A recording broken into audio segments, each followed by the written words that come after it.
But Tommy Tuberville's Tigers are ready to let it fly in their season finale. Can the Tigers roar, or will Peppers in the Tar Heel defense leave Auburn blue in the face? Tigers Tar Heels Peach Bowl next.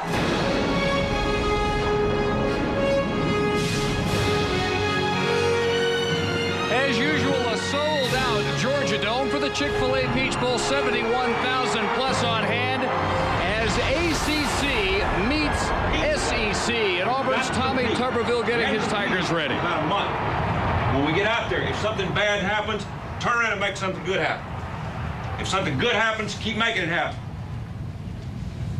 We're a better football team than what we played the last month. Auburn will try to put a more memorable finish on the 2001 season. The last two games have indicated. The Tigers at 7-4, the 7-5 North Carolina Tar Heels, our matchup in tonight's 34th Chick-fil-A Peach Bowl. Welcome to Atlanta, Dave Barnett, along with Mike Golick, Bill Curry, and Michelle Tafoya. Happy you can ring in the new year with us tonight on ESPN. This is always as good a show as you'll find in the postseason. The last 15 Peach Bowls decided by an average of 4.5 points per game. No reason to expect anything different tonight. One thing that may be a little bit different, Mike, and that is that you might not always want to watch just where the ball is. You might take a peek at the matchup between All-Americans. Kendall Simmons for Auburn blocking, Julius Peppers for Carolina. I love it when the big men are going to get it on, and Julius Peppers, everything defender, 6'6", 275. Basketball player. They say basketball players are some of the best athletes anywhere. That fits the bill for Peppers. He's a great player in space. That's where they like to keep him, in space. The man on the other side, Kendall Simmons, 315 pounds, voted the best blocker in the SEC. He is a mauler. He wants to get his hands on you, and he wants to destroy you.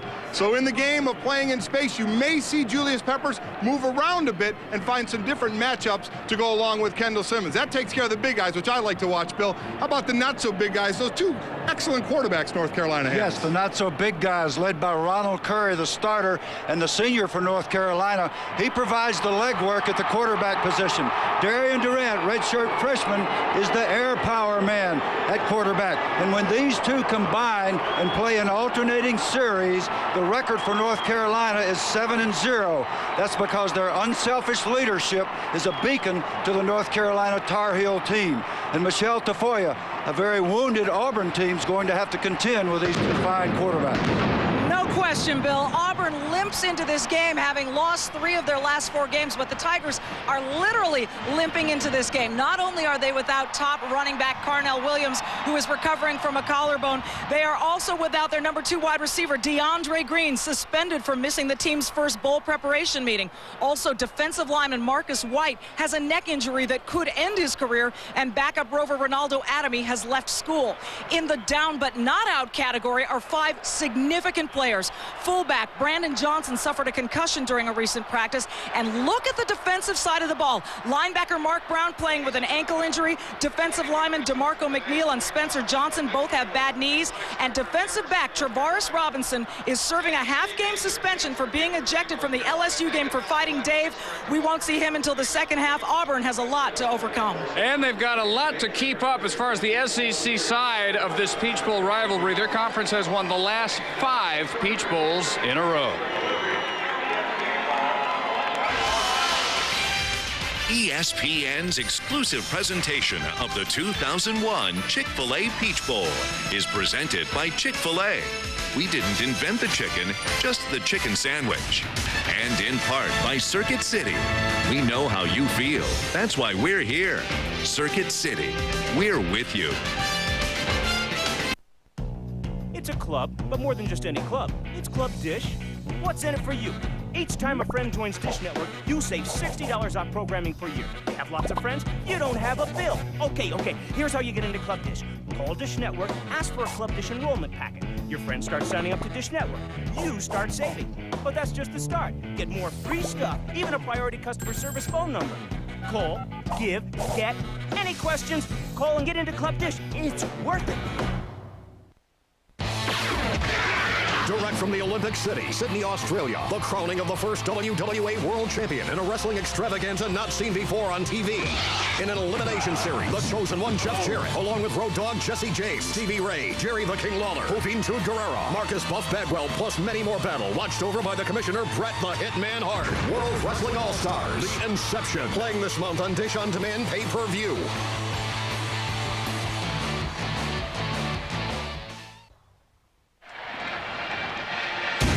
First-year head coach John Bunting's two-headed Tar Heel attack has left opposing defenses feeling blue as senior Ronald Curry and his counterpart, the talented freshman Darian Durant, have teamed up to rewrite the Carolina record book en route to a 7-win season.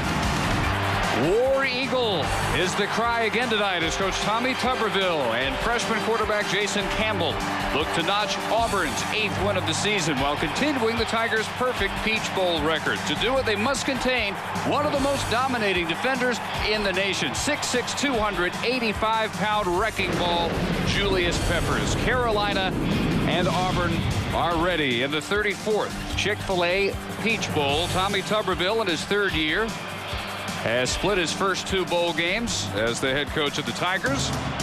John Bunting turned around an 0-3 start, losing at Oklahoma, Maryland, and Texas, winning 7 of the last 9 to make it to the postseason. After a successful career as a linebacker for the Eagles and an assistant coach at several stops along the way back to his alma mater, Chapel Hill. North Carolina wins the toss. Auburn's Joe Watkins back deep alongside Tim Carter. Jeff Reed has it teed up for North Carolina.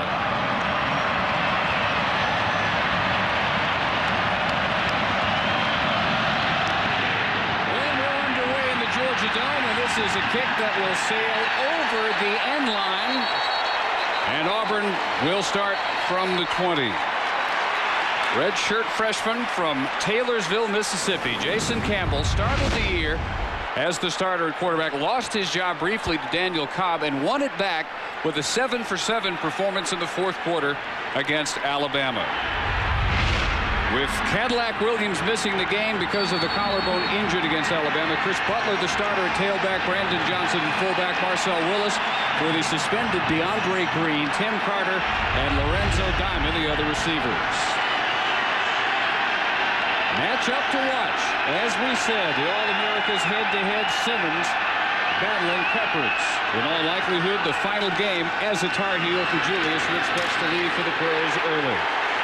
And a gain of 3 on the first carry of the night for Chris Butler. And the offensive line. Auburn will line up with Simmons, senior from Ripley, Mississippi, alongside McGarry. Nowland in the middle, Fusillo, and Hera on the right side. Up on that D-line, we've talked about, obviously, Julius Peppers, but keep an eye on Ryan Sims, a third-team All-American. 20 quarterback pressures this year. Doesn't have as many sacks as Julius, but certainly is putting some hits on the QB. Campbell in the shotgun. And gives to Butler, who was close for the first down, maybe a couple of feet shy at the 29-yard line. The tackle made by Dexter Reed. Bill, the Carolina linebacker. If you love defense, watch number 30, David Thornton, a walk-on until this year, elected team most valuable player on defense by his teammates, led the team with 131 tackles, all-out football player.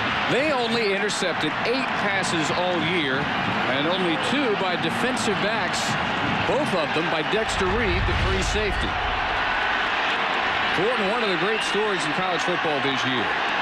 Finally on scholarship. On 3rd and 1, Brandon Johnson, the fullback, does not appear to have the first down. Ryan Simmons with a great forward push from defensive tackle.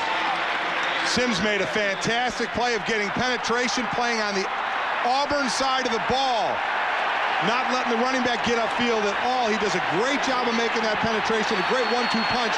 He on the inside and Peppers on the outside. And how about this? Here comes Tommy Tuberville's first big gamble. He's either going to try to draw him off or he's going to take a heck of a gamble right here in the early stages.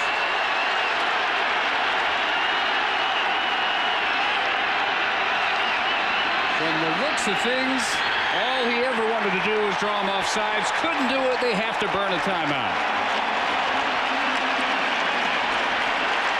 Well, they figured it was worth a try. And now the Tigers will have to kick it away.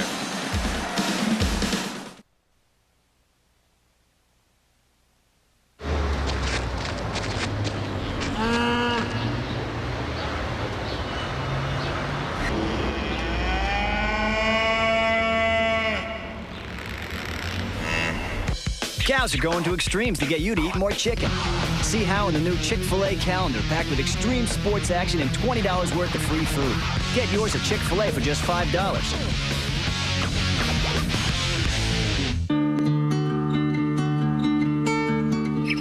Every time you use your Discover card, Discover will make a donation to America's relief efforts until we reach our goal of $5 million. Just by doing what you do every day, you can help the victims and families of September 11th. To find out more, call 1-800-DISCOVER or go to discovercard.com.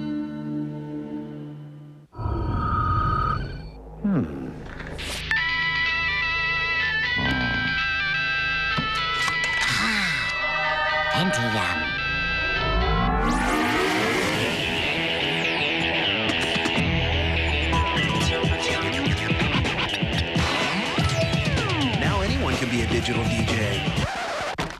With the Intel Pentium 4 processor, the center of your digital world.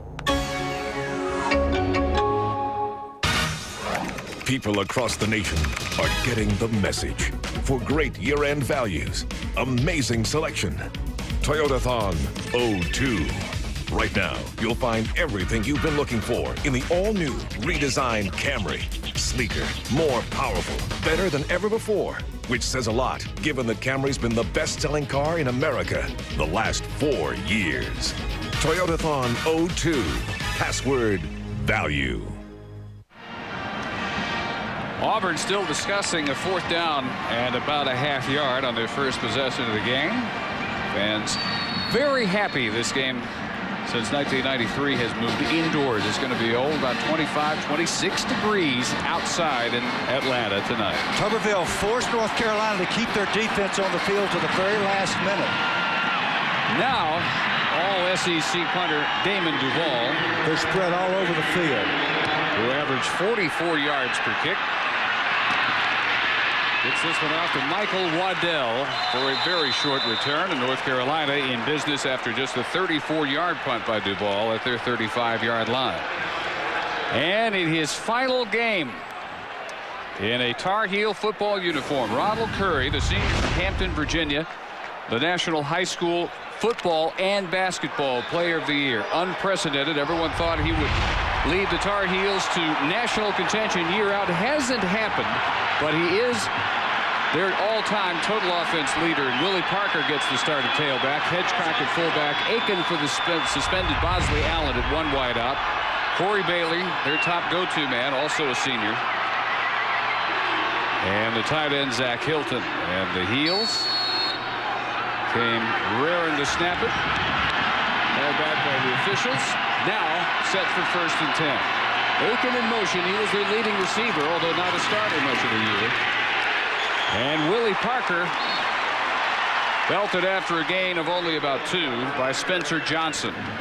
The offensive line for North Carolina: Wolfter, Wilson, Metz, Terry, and McNeil. Over on defense, DeMarco McNeil already making his presence felt. Made a terrific play on the first play from scrimmage. Mr. Football in the state of Alabama, coming out of high school in Mobile. So a gain of 2, and Curry dropping back in the shotgun with 4 wides, 3 on the left side. The quarterback draw read well by the Tigers as he manages only 2 more yards out to the 39.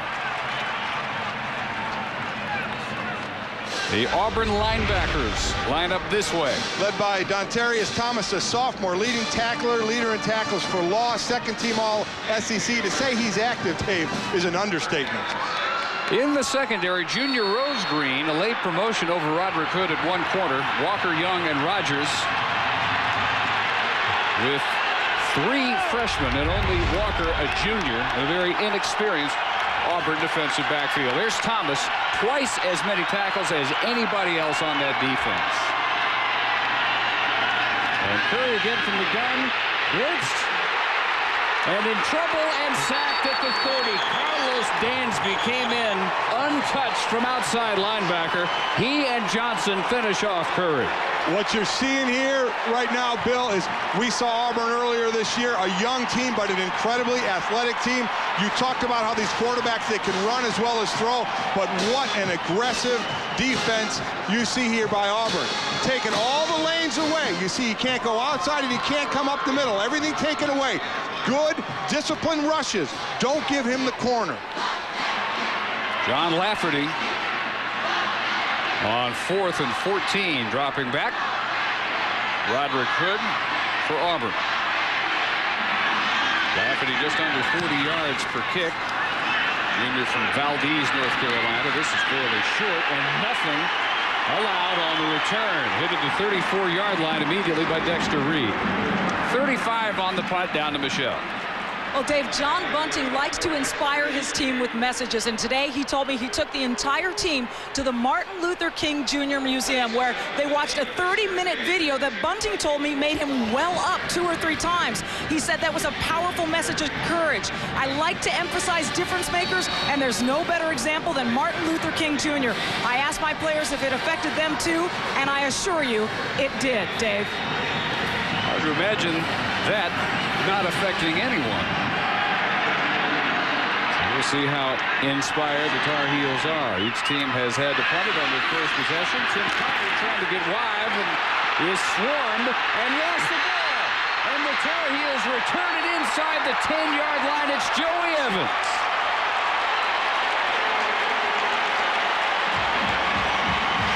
And a heck of a shot by Michael Waddell. Around the team, he's known as the Rabbit. And you can tell why they call him that when he explodes into this tackle and knocks it into the arms of Joey Evans.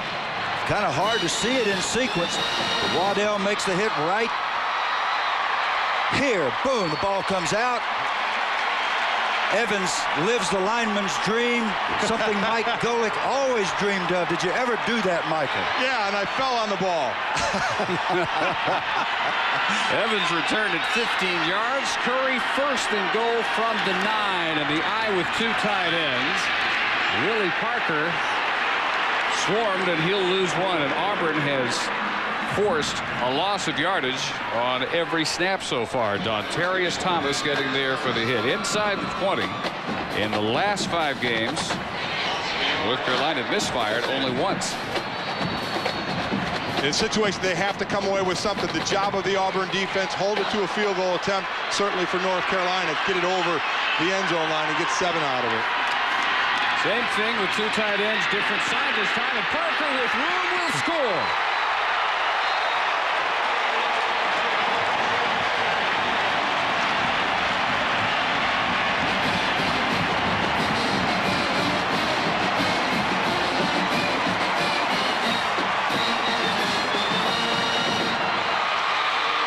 And they look plenty inspired. Great job. Easy to run in on that one. He got to a couple of great blocks that we'll certainly see again from wide receivers and fullbacks going untouched. Jeff Reed hit 66 PATs in a row until his last one in the last game of the year. A 35-yarder it turned out to be against SMU because of the penalty. And nails this one, and Parker's 10-yard touchdown run has North Carolina on top of Auburn early in the Chick-fil-A Peach Bowl, 7-0.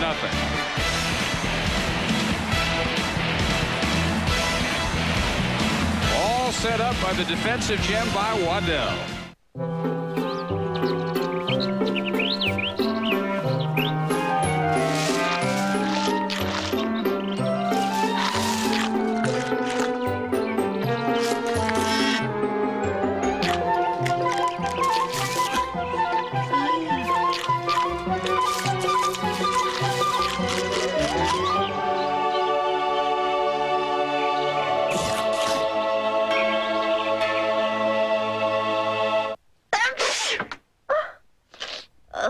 Do you know that we've been up half the night?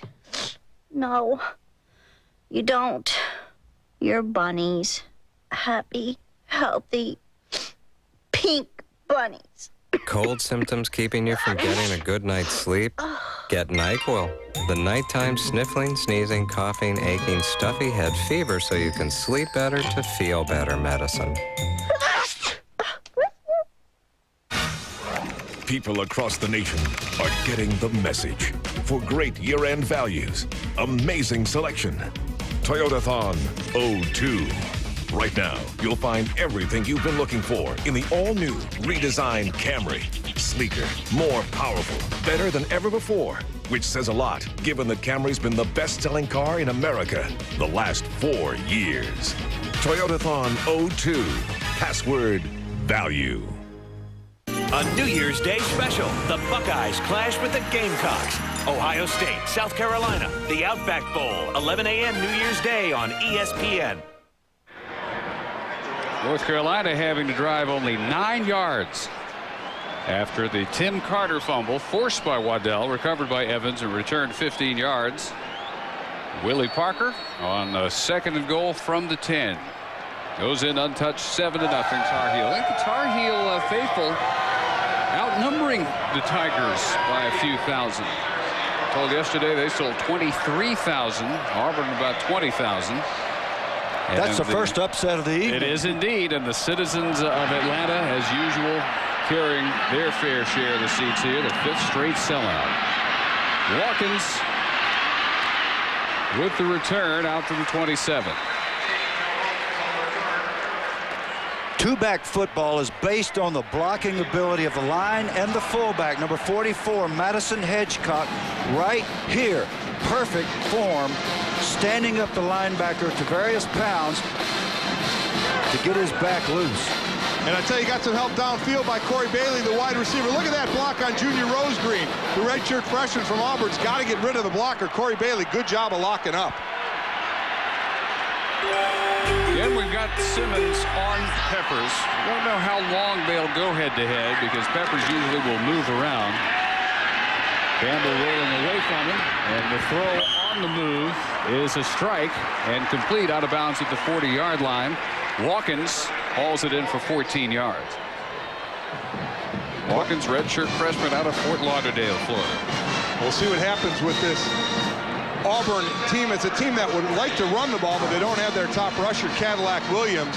He's out with the clavicle, so Chris Butler and Ronnie Brown are going to carry the load. They combined don't have the number of carries Cadillac Williams had, so a little more pressure on the redshirt freshman, Jason Campbell, tonight at quarterback. He looked good there. Oh, not so good here. Wow. Evans, who had the fumble return. Joey Evans is having a career in the first quarter. But Joey's going to show you that Sims and Simmons are not the only D linemen on this this front seven. Here's the top. Here's Evans up here. He comes clean. A blown assignment by Mark Pera, 69, the right tackle for Auburn. That's one of those lookout blocks. Look out, my friend. I don't think Pera yelled look out quite quick enough. Oh, you can't yell it fast enough. Butler nails for loss of 4, and they read the shovel pass perfectly. Ronnie Brown immediately swarmed. Hit first by Dexter Reed. Peppers soon after. Dexter Reed, a great job with the read. Peppers came on a stunt. He was an end, and he came on a twist, so he ended up in the inside right with Reed to make the play. But you're seeing some great athletic by both teams right now. See that? You see Reed, he's reading it all the way. He's right there, gets the hit. Ronnie Brown trying to shake the tackle of Reed, but Peppers comes in and cleans it up. Did you call that a read? Reed did a nice job reading the read for Mr. Reed.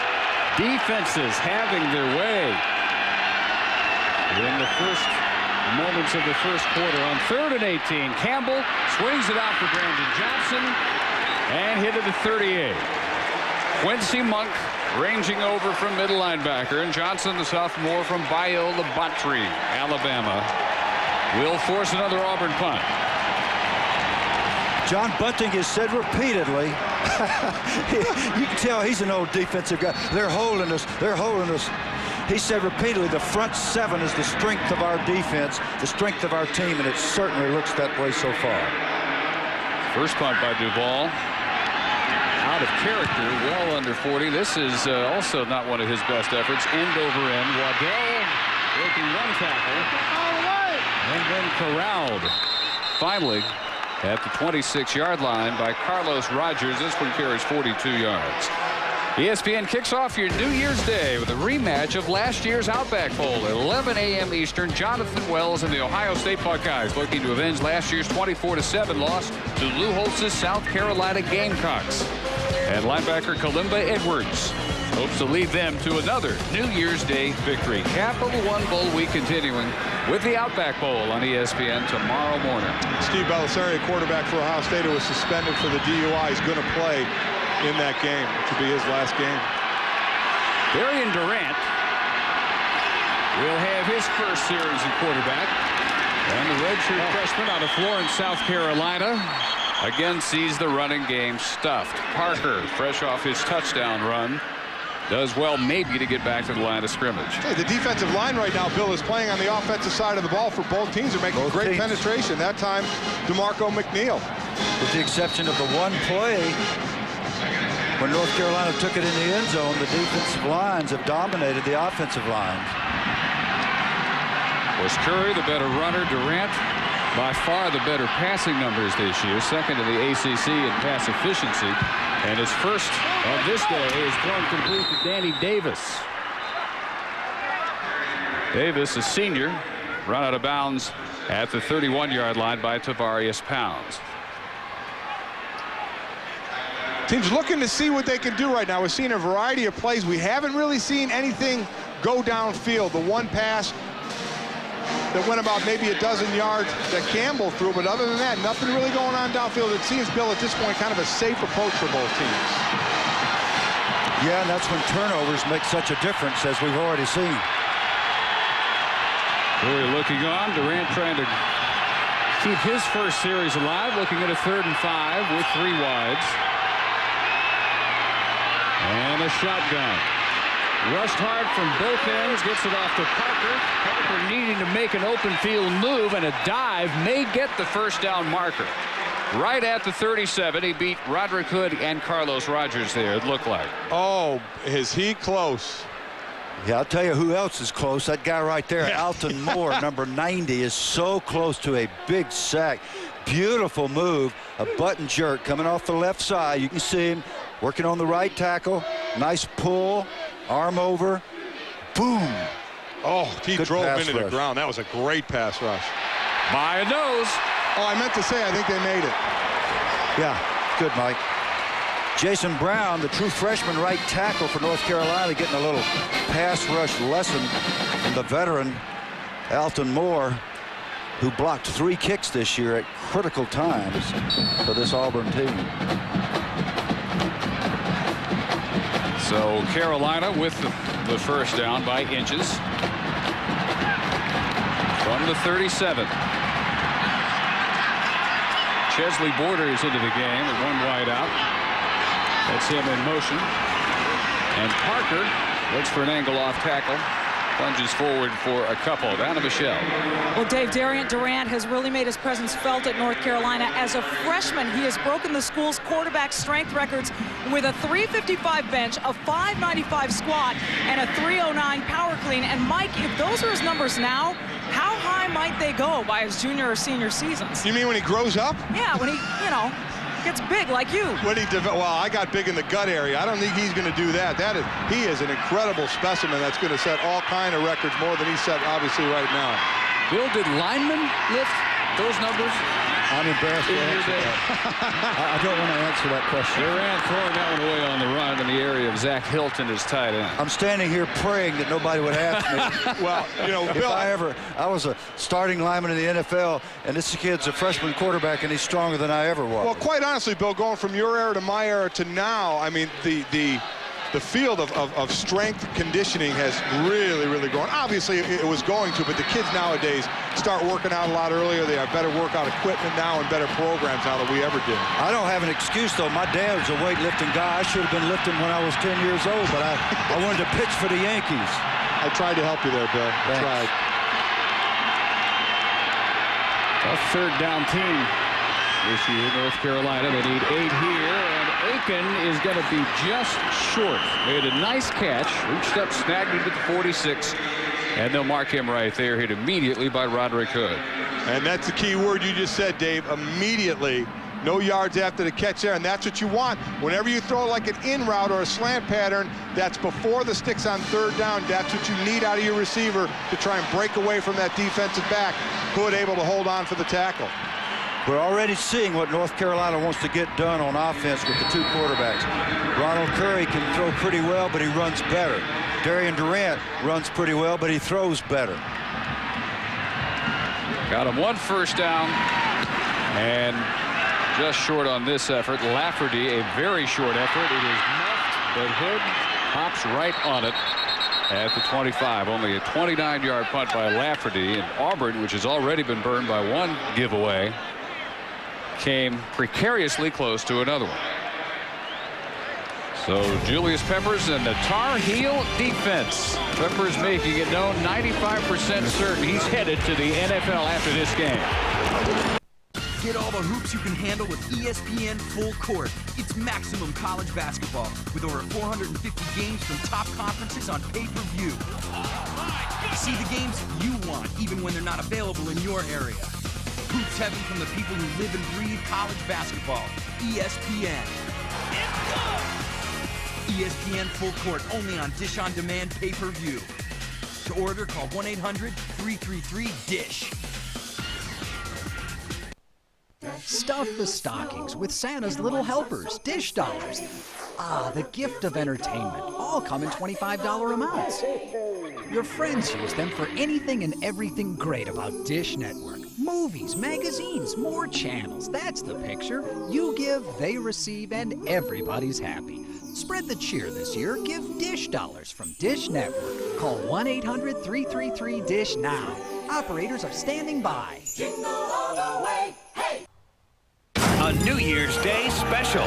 Jonathan Wells and the Buckeyes clash with Derek Watson and the Gamecocks. Snowed under. Ohio State, South Carolina, the Outback Bowl. 11 a.m. New Year's Day on ESPN.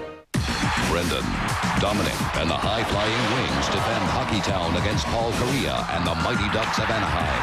Western Conference Feathers Fly on ESPN Wednesday Night Hockey. Ducks at Red Wings, 8 Eastern Wednesday on ESPN. ESPN's exclusive presentation of the 2001 Chick-fil-A Peach Bowl is brought to you by Discover Card for the slightly smarter consumer, and by the Intel Pentium 4 processor, the center of your digital world. Dramatic nighttime view of the Georgia State Capitol here in Atlanta, where, as we might have expected, the defenses have had the upper hand early. Auburn in the upper third of the SEC defensively, looking down from the press box of the Georgia Dome. And North Carolina's #1 ranked ACC defense, 15th in the country, has held Auburn to just 13 total yards on their first 2 possessions. This starts with a toss sweep to Chris Butler, and Butler will pick up 5 on first down. Michael Waddell from cornerback for another tackle. Julius Peppers looking like anything but a basketball player. He looked like an excellent football player. The tight end trying to block down on him, sheds him like a rag doll and runs to the football. Nice job. This guy's upside potential is unlimited. He is a great, as we talked about earlier, marvelous football player. They're not putting him on Simmons very much, but he's on him right now. Makes how he finished the year a little mysterious. Only 1 sack over about the last month, and that was on the very last play of the last game against SMU. Butler hit behind the line, keeps the feet chugging forward, will manage a gain of about another 3 to set up 3rd and 2. Chased down by Peppers again and Quincy Monk. Well, but I tell you what, Peppers got taken off the line a little bit. Here's the matchup we're talking about. Here you see Simmons got into him, takes him down the line, stays on him. Like we said, when Kendall Simmons gets his hands on you, he is tough to get rid of, and Peppers finally did, unfortunately. Got those feet moving, man. Woo, he's all man. He's too tough. Got him out for a breather here on 3rd and 2. Ronnie Brown in at running back. Campbell out of the gun. And fires over the middle, complete to Marcel Willis. Junior from Jacksonville, Florida, bothered by a sprained foot much of the season, and he gets the start with DeAndre Green suspended after missing the first meeting for bowl practice sessions. Tommy Tuberville decided to lay down the line early, send him home, and Willis got his job for this game. Mike, I want to continue this conversation about Peppers. He's going to be a great football player, but right now he plays kind of high, and a guy like Simmons just gives him fits, knocking him off the ball. 1st and 10 from the 44. Brown takes the toss for 9 yards, and Auburn finally has a little something going with a running game. And they've lived by the run. I mean, that's been there at 437 rushes this year, 303 passes. So certainly they want to be a running team. And Brown did a great thing here when he got to the outside. There were a few North Carolina players there. He got his shoulder pads north and south. He got them low, and he just ran straight ahead and got what he could get. And 9 yards, I'd say, is pretty good. All freshman SEC starter early and late. Started the LSU game, was decided the West after Carnell Williams' injury against Alabama. Tuberville said a really different team without Cadillac Williams. Willis for the first down and knocked out immediately by Waddell, but Auburn continues to march, and the chains move up now to the 40 of North Carolina. In fact, Dave, he said something that really surprised me. He said, when we lost Cadillac Williams in the Alabama game, we disintegrated. He said, our team just came unglued, and he said, we really haven't gotten it back together, and we've got to do that for this bowl game. So the bowl practices were really crucial for this young Auburn football team, and it certainly looks like they've made progress. Campbell in the 4th quarter of that game, coming off the bench, hit 7 for 7, and in the 1st quarter tonight has hit 5 out of 5, 27 yards. Carter in motion, but still on the ground. Brown does well to cut back just to the line of scrimmage into the arms of Ryan Sims. It's been nothing fancy for Auburn at this point. Again, with their best rusher out, they're just methodically moving it down, not going for the big play, moving the sticks, and that's what they're able to do. This first quarter is almost over. It's gone by pretty fast. The ball has stayed in the middle of the field pretty much the whole quarter. I'll tell you, on that play, Peppers stalemated Kendall Simmons, stood him up at the line of scrimmage and skated down. So he's already learning and getting better from playing against this good opponent. And you saw Cadillac there briefly. They did let him suit up, but they said after 6 weeks to heal, if he wasn't 100% with that collarbone, they would not send him out there, and they decided yesterday he wasn't. Campbell fighting hard on the keeper to the 37. First hit by Dexter Reed on what will end the 1st quarter. And the Tigers will start the 2nd. Looking at 3rd and 6. Disappointing that Carnell Cadillac Williams, the freshman parade All-America, Alabama's Mr. Football last year, can't take part of this one. But doing his best as a cheerleader with the Tigers trailing after one, 7-0. ESPN and ESPN2, home of the NCAA Women's Basketball Championship.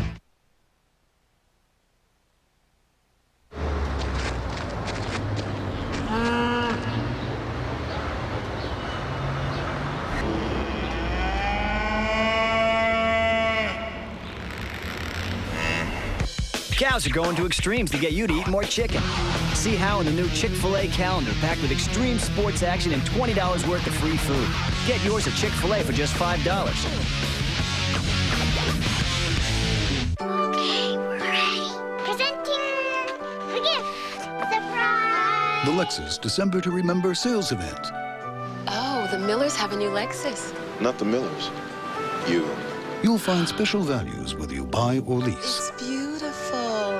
Well, we got you a new CD player. The December to Remember sales event. Missing it would definitely spoil the surprise. I cannot believe this! See your Lexus dealer. Hey, Edge Gel is gonna clean up your act with Edge Clean Shave Gel. Edge Clean. Edge Clean's got a built-in facial cleanser that helps lift dirt and oil every time you lather. To help lift dirt and oil every time you shave.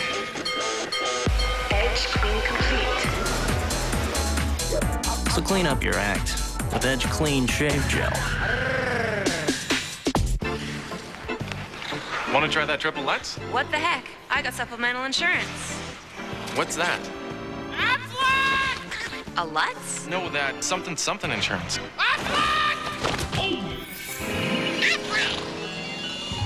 Even the best insurance doesn't give you cash for things like lost pay and other expenses. This does. What does?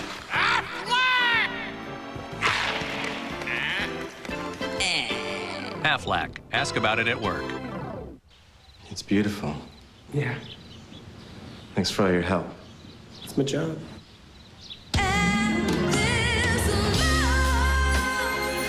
Wow. Honey, can we start now? Yes. Yes, we can. We know how you feel, and that's why we're here. Circuit City. We're with you.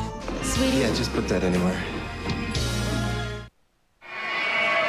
Second quarter now, the Chick-fil-A Peach Bowl from Atlanta. You don't see North Carolina, Auburn too often. Even less do you see the unsuspecting Carolina cheerleaders. With the sneak attack from the Chick-fil-A cow mascot. Didn't deter him once. Here's 3rd and 6. Just the 6th meeting ever between these two. Pass batted up in the air.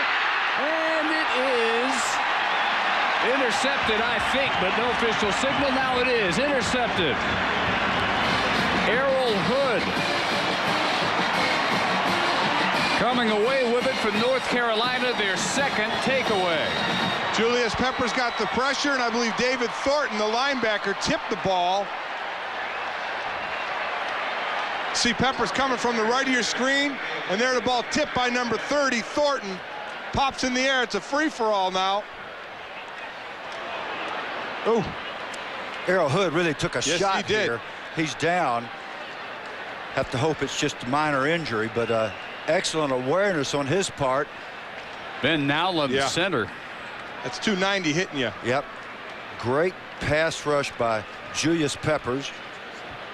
Nice awareness by Thornton to get his hands up. And now we'll just have to see on Hood. Carolina got only 8 interceptions in the regular season in 12 games. That's just the 3rd by a defensive back. Reed had 2.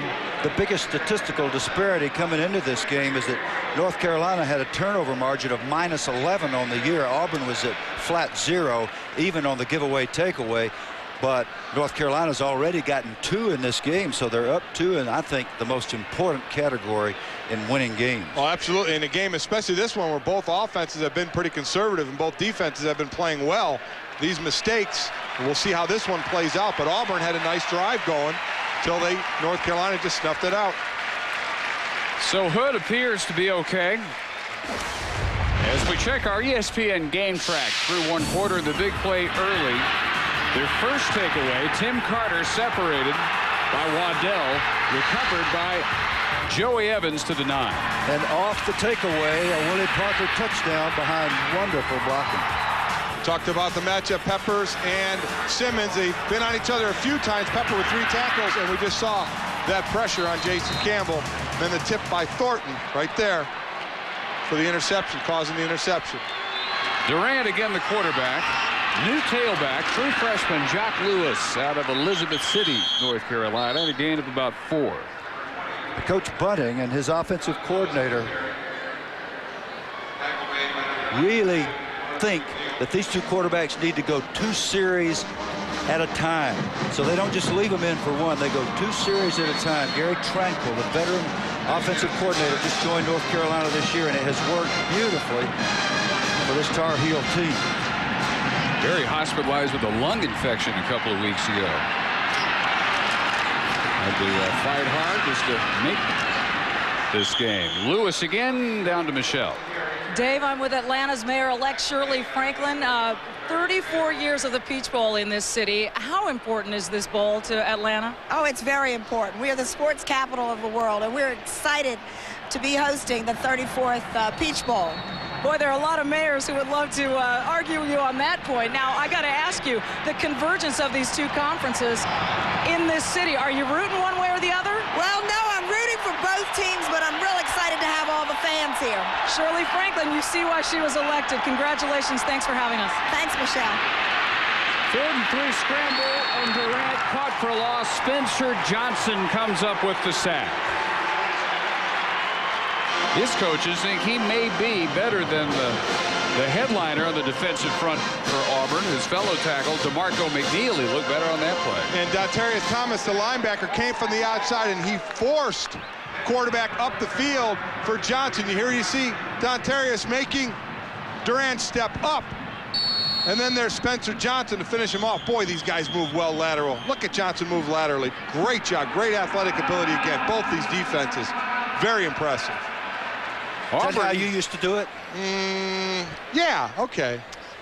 Auburn with its second timeout. 12:59, second quarter. 7-0. The finest leather boots are at Big Phil's Boot Sacks.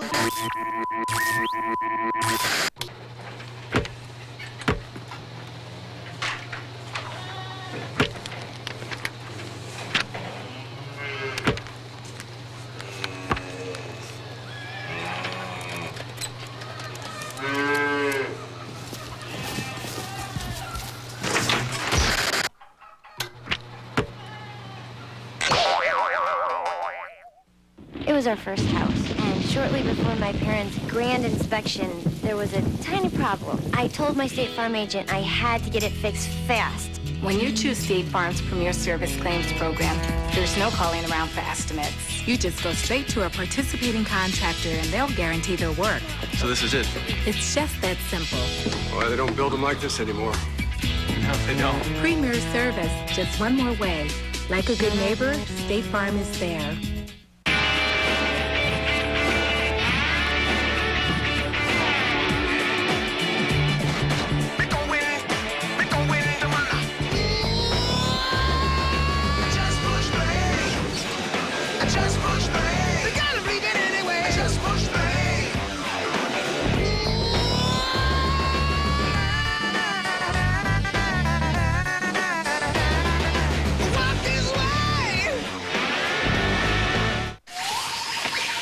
Hold on. I lost my wallet and my credit card was in it. You do have a Capital One no hassle card, don't you? Well, don't worry. There's not another human for miles.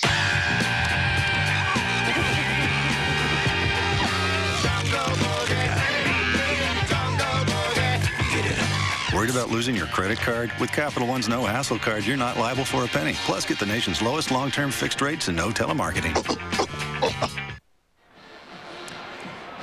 An Atlanta landmark for many a decade, the Fox Theater. Oh, that's what it is. I thought it was Fox Television. Bill, Why was shut down? Bill, you no doubt patronized them early and often growing up, didn't you? Many, many times. Well, Carolina again having to kick it away. John Lafferty unloads his best of the night. Roderick Hood backs up to the 10. Corey Bailey getting it a good shot at the 17. This is a 48-yarder by Lafferty. January 2nd, All-American quarterback Rex Grossman leads Florida as they take on ACC champion Maryland in the FedEx Orange Bowl. Coverage begins live at 8 Eastern, 5 Pacific on ABC. Home of the Bowl Championship Series, and we'll have a call for you on ESPN Radio. And first-year coaches had some spectacular success at Miami, Maryland, and BYU, although Gary Crowton didn't end it on a very happy note with a loss to Hawaii, and today in the Liberty to Louisville. But Larry Coker and Ralph Friedgen still alive in the postseason, as Campbell, who hit his first 5 and then was intercepted, sees Simmons move early on the left side. We're told that Errol Hood, who has returned, just had the wind knocked out of him. False start on the offense. 5-yard penalty. First down. Big 12 crew. John Bible, the referee. Now, I'm on record as saying Kendall Simmons is going to do a heck of a job on Julius Peppers, but now Kendall's getting a little rattled and blowing the snap count. I wonder if Peppers is getting inside his head a little bit. Got a little antsy there. Two great players out there. This is fun to watch. Fun to get to see him on Sundays, too, starting next year. We'll see him. We'll see him for a long time, both of them.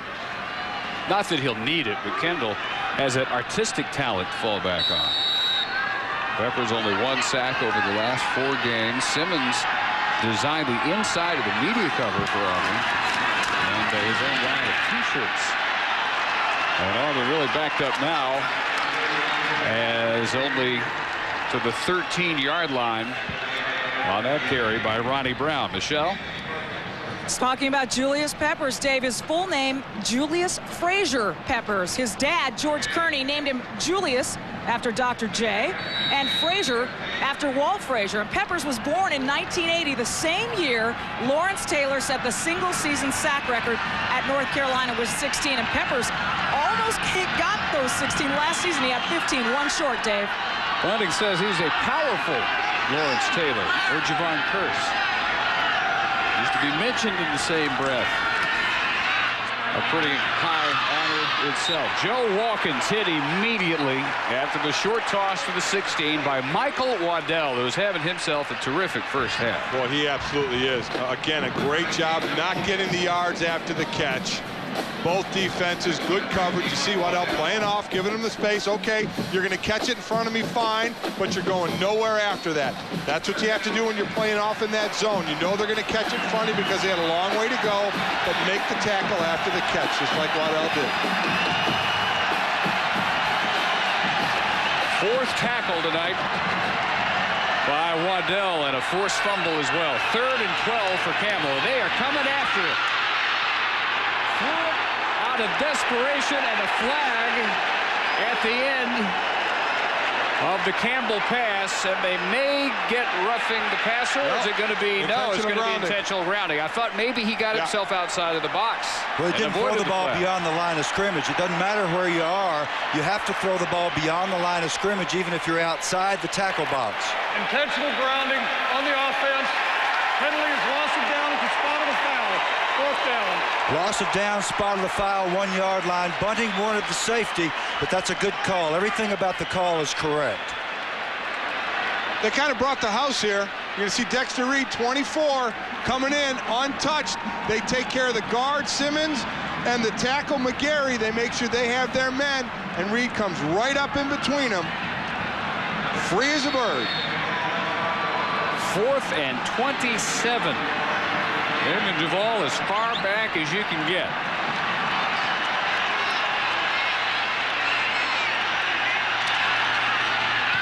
They come after Damon too, but he unloads his best part of the night. A long shot. Waddell backed up to his 40. And then loose for a bit along the sideline, and the Tar Heels will set up at the Auburn 40-yard line after a 53-yarder by Damon Duvall. Mazzoni, the offensive coordinator, let Campbell know exactly what needed to happen, although he was besieged as soon as he got that ball. I'm not sure what else he could have done. There wasn't a lot he could do on that. And what's happened here, we've seen change of field position. When Auburn had the interception, they were driving, they were in North Carolina territory. They give it up. North Carolina pins Auburn. Now North Carolina gets good field position after Auburn punts, so field position game. Only 28 total yards. Curry back in. And Curry swarmed. And a loss of 2. Curry is the total offense leader for all time for the University of North Carolina, over 6,000 yards. Over 1,200 of those yards come from rushing, and his tendency when things start to break down is to pull the ball down and explode. His mobility will be the key to the time that he's in the game. When he can run for first downs, then he can sustain drives. All those superlatives, and yet he knows that so many Carolina fans look back on his career as a disappointment. Well, he's the all-time leader. An Achilles early in his career that cost him a basketball season, half a football season. And Alton Moore gets to him with this latest Auburn sack. And that's a coverage sack. You saw Curry in the pocket, pat and wait for someone to come open. Good coverage downfield. You can't stand in the pocket that long with something bad's going to happen to you. And Alton Moore got there for the sack, but he can go back and thank the DBs and the linebackers as you see this coverage. See on the outside, he's got nowhere to go with the ball. Well, he started the Tiger 40, This snap comes from their own 49-yard line. Perry again feeling the pressure, steps up to throw on the run. A near sliding catch by Bailey at the 20. Oh, they're mixing it up a little bit. They're mixing it up, and Curry's 46% completion rate is what Tar Heel fans have complained about.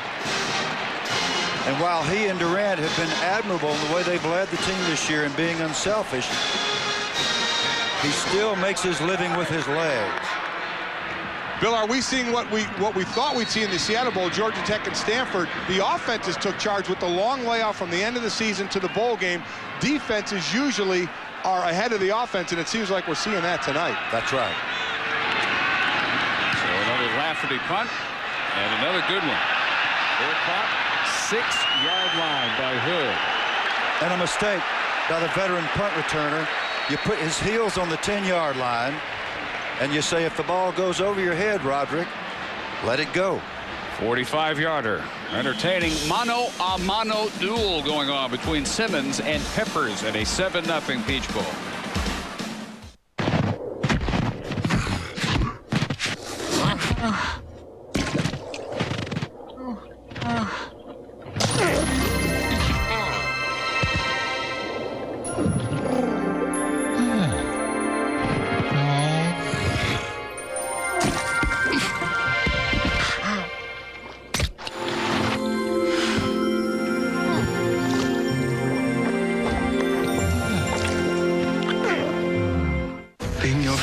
Always an adventure. Yes, it is, isn't it? Edmond Dantes had the perfect life until his best friend framed him. You're under arrest. There will be justice. Now he will train to fight. Good. Too good. Dare to escape and take back his life. Jim Caviezel, Guy Pearce, Richard Harris. How did you ever call yourself my friend? The Count of Monte Cristo. Rated PG-13. Starts January 25th. Pizza! In my family, if one wants pizza, the other wants Chinese. Even their stomachs don't agree. If one gets indigestion, the other one gets heartburn. If one gets nausea, the other one gets... well, so I get Pepto-Bismol. As it coats, it relieves heartburn, indigestion, upset stomachs, nausea, and diarrhea. It'd take a box full of other medicines to do what Pepto-Bismol does. Agree? Agree. Pepto-Bismol, first aid for heartburn, diarrhea, nausea, indigestion, and upset stomachs. A New Year's Day special. The Buckeyes clash with the Gamecocks. Ohio State, South Carolina, the Outback Bowl, 11 a.m. New Year's Day on ESPN. North Carolina leading 7-0 despite only 17 total yards. Auburn has only 49. And they're backed up to their own 6-yard line. Errol Hood, we were told after he got popped by Ben Nowland after his interception, just had the wind knocked out of him. But now you see him fitted for an extra right shoulder brace. The senior from Lenoir, North Carolina, being replaced right now by Kevin Knight. Running out of time. And this does get the snap in time, and all kinds of room, and now whistles. Maybe he didn't get it off in time. Cassinius Moore's first carry. Before the snap, delay of game on the offense. 5-yard penalty, still first down. Is wiped out. Both these teams are fairly heavily penalized. Auburn averages 68.1 yards per game penalties. You sure don't want them down in here, inside your 5. Now we've seen Butler, Brown, now we see Moore at tailback. Moore working mostly at wide receiver for this game. And again, he's got some room. But on 1st and 15, out to the 11, and hit there by David Thornton. That gave him a little bit of breather. It looked like they ran the same play. And I tell you what, Marcel Willis, the wide receiver for Auburn, if he threw a block downfield like we saw Corey Bailey do from North Carolina, he may still be running right now. The wide receivers have got to get in to those defensive backs and help your running backs out. Moore got 5 starts on a year tailback. Best game, 160 yards against Mississippi State. One of the last-second wins. Tripped up by Thornton again, just as he's ready to get the first down, and they'll mark him a couple yards shy. Here we go. Kendall Simmons, Julius Peppers. Again, when Simmons gets his hands on you, it's going to be over. Play ran away. Peppers not able to come down the line. Again, Peppers is a better player in space. Kendall Simmons is a better player up close. So who can put themselves in the best position is going to win these battles. And now he's on the tight end. Lorenzo Diamond head-to-head on 3rd and 2. And Moore swarm for no gain. I'll tell you who made that play, Michael. You'll love this. Ryan Sims, number 87, the best dressed and best looking player on the field by his own admission. Oh, and limping, that's not good there. He took Ben Nowlin and drilled him in the backfield. That's a bad feeling when you're the center lined up right here. He's going to take the whole thing back in the backfield. No place to go. Too big a pile. 2 yards deep in the backfield. No first down. Nice job, Sims. Through the center, 3 yards in the backfield. Yeah, just whipped him. Got his foot rolled on, too. That will bear watching. Duval unloading punts now. Waddell turns it into a nice return across the 40. 61 yards, the longest punt of the year by Duval, and Waddell returns at 16. Hit there by Carlos Dansby. 7-0 North Carolina, midway in the second. What do all these people have in common? They've got the power. The power to say no to high prices and crummy craftsmanship. They've got the power of DIY. From thought to finish, our easy-to-follow instructions are just a click away. When you want something done right, do it yourself with DIY. Get this channel and a lot more with the most popular package, America's Top 150. Call 1-800-333-DISH and upgrade now. Hello again, Dish Network customers. The pay-per-view Prize Pursuit wraps up December 31st. This is your last chance to rack up a few more entries to win the thrill of a lifetime. Every pay-per-view order is an automatic entry to win one of 6 incredible grand prizes. Enjoy movies, sports, events, anything you like without ever leaving your home. Time is running out, so don't wait any longer. Order Dish On Demand pay-per-view tonight. Do you like the conditioner and shampoo in one? Well, yeah, you know, I do, but it does leave my hair a little oily and dang it!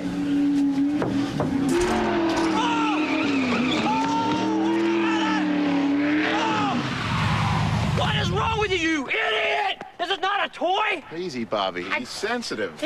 What if he tore it up? I can't believe it. You've got some big ones, my friend.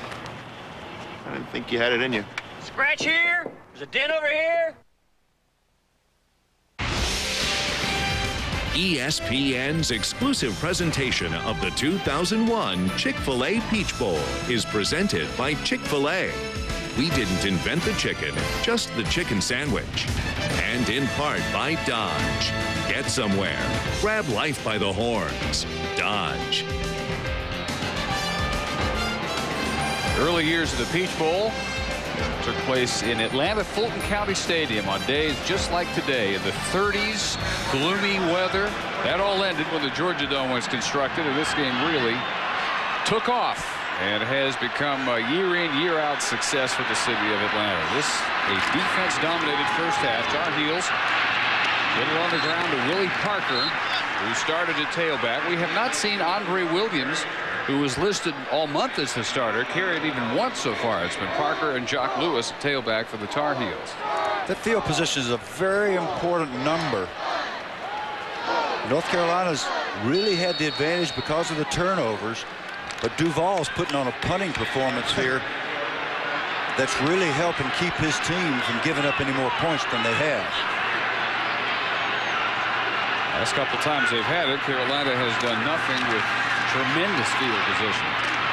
Curry gets this one completed midfield, and they're again just short of the first down. Tavarius Pounds there to hit Sam Aiken down to Michelle. Well, Dave, in March, Curry became engaged to his college sweetheart, Stacey Jones. Now, here's how he proposed. He asked her to massage his old Achilles injury. Reluctantly, she agreed, but as she looked more closely at his left foot, she noticed a note between his toes. The note wrote of their relationship and what his life would be like without her. Then she noticed something on the right foot, and yes, it was an engagement ring on the pinky toe. You know, what girl could refuse? Oh, I have no idea what to say about that. You'll think of something. It was invented. Aiken surrounded. They only needed one. They're going to lose 5. 7 Auburn players around the ball. Rashad Walker leading the way. That is incredible hustle. We've seen it by both these defenses. No explanation. Just watch those guys in the dark jersey get to the ball. It's a pursuit drill. You work on it every day in practice. Get to the ball. Here they come. Ronald Curry's walking away before the tackle's even made. He knows no way they were getting that. Hey, first Ronald down. said, I made a good throw. I can't block them for you. So the punting duel continues. Lafferty just saw Duval nail a 61-yarder. This one returned by Hood with a flag down. 36 on the kick, 3 on the return. Flag wasn't thrown at the time you usually see a halo violation called. That's probably what it is. Interference with the opportunity to catch the kick on the kicking team. Non-contact foul. 5-yard penalty. First down. And Michael Waddell with his first error of the night, but one of aggressiveness and one of those things that happens when you're playing as hard as Waddell is. What a performance he's putting on for us here and for his team. Not much in this game for the offenses, but the defenses have to be delighted. John Lovett's group for Auburn, 4th-year coordinator, and John Tenuta, the defensive coordinator for the Tar Heels, his first year after 5 at Ohio State. Both teams combined have totaled 83 yards.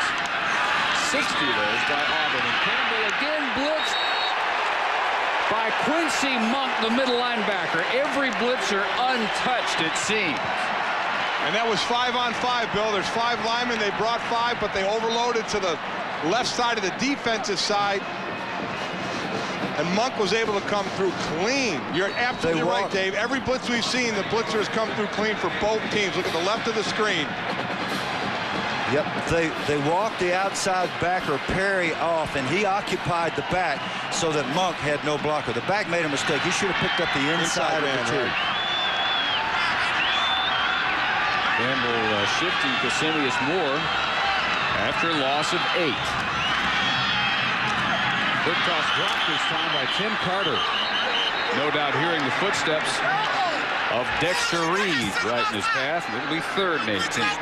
Again, we're not seeing many passes downfield. 3rd and 18. You think you might see one, but I have a feeling we're going to see a route 8-10 yards, and they'll ask the receiver to get the rest unless they want to take a shot down the field. Very conservative on offense. People looking at this game seeing the least amount of yards, Dave, that you talked about, just 7-0. But I'll tell you what, I think this has been a fantastic game. You're seeing some great hustle by these defenses. See if they come after him. 3rd and 18.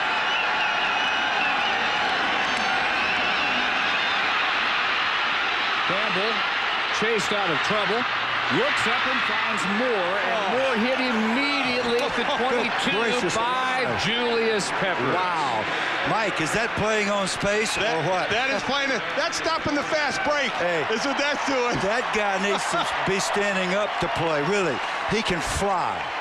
Again, we talked about the top play in space playing. He's on the right side of the screen. They're going to try a twist first. He's going to come underneath. Then he's just going to follow the ball, follow the quarterback. That's hustle again. Pursuit, pursuit. If he's not there, nobody else is.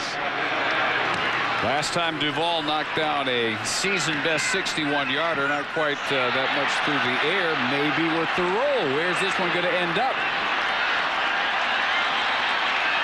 Still going down to the 11-yard line. And the all-SEC punter, Damon Duval, junior out of Chattanooga, Tennessee, has his best 2 punts of the year. 61 last time, this one with the roll, 67 yards.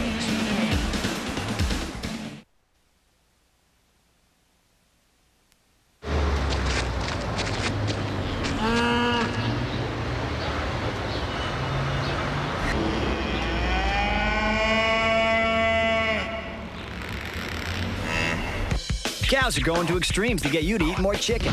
See how in the new Chick-fil-A calendar packed with extreme sports action and $20 worth of free food. Get yours at Chick-fil-A for just $5. That was fun.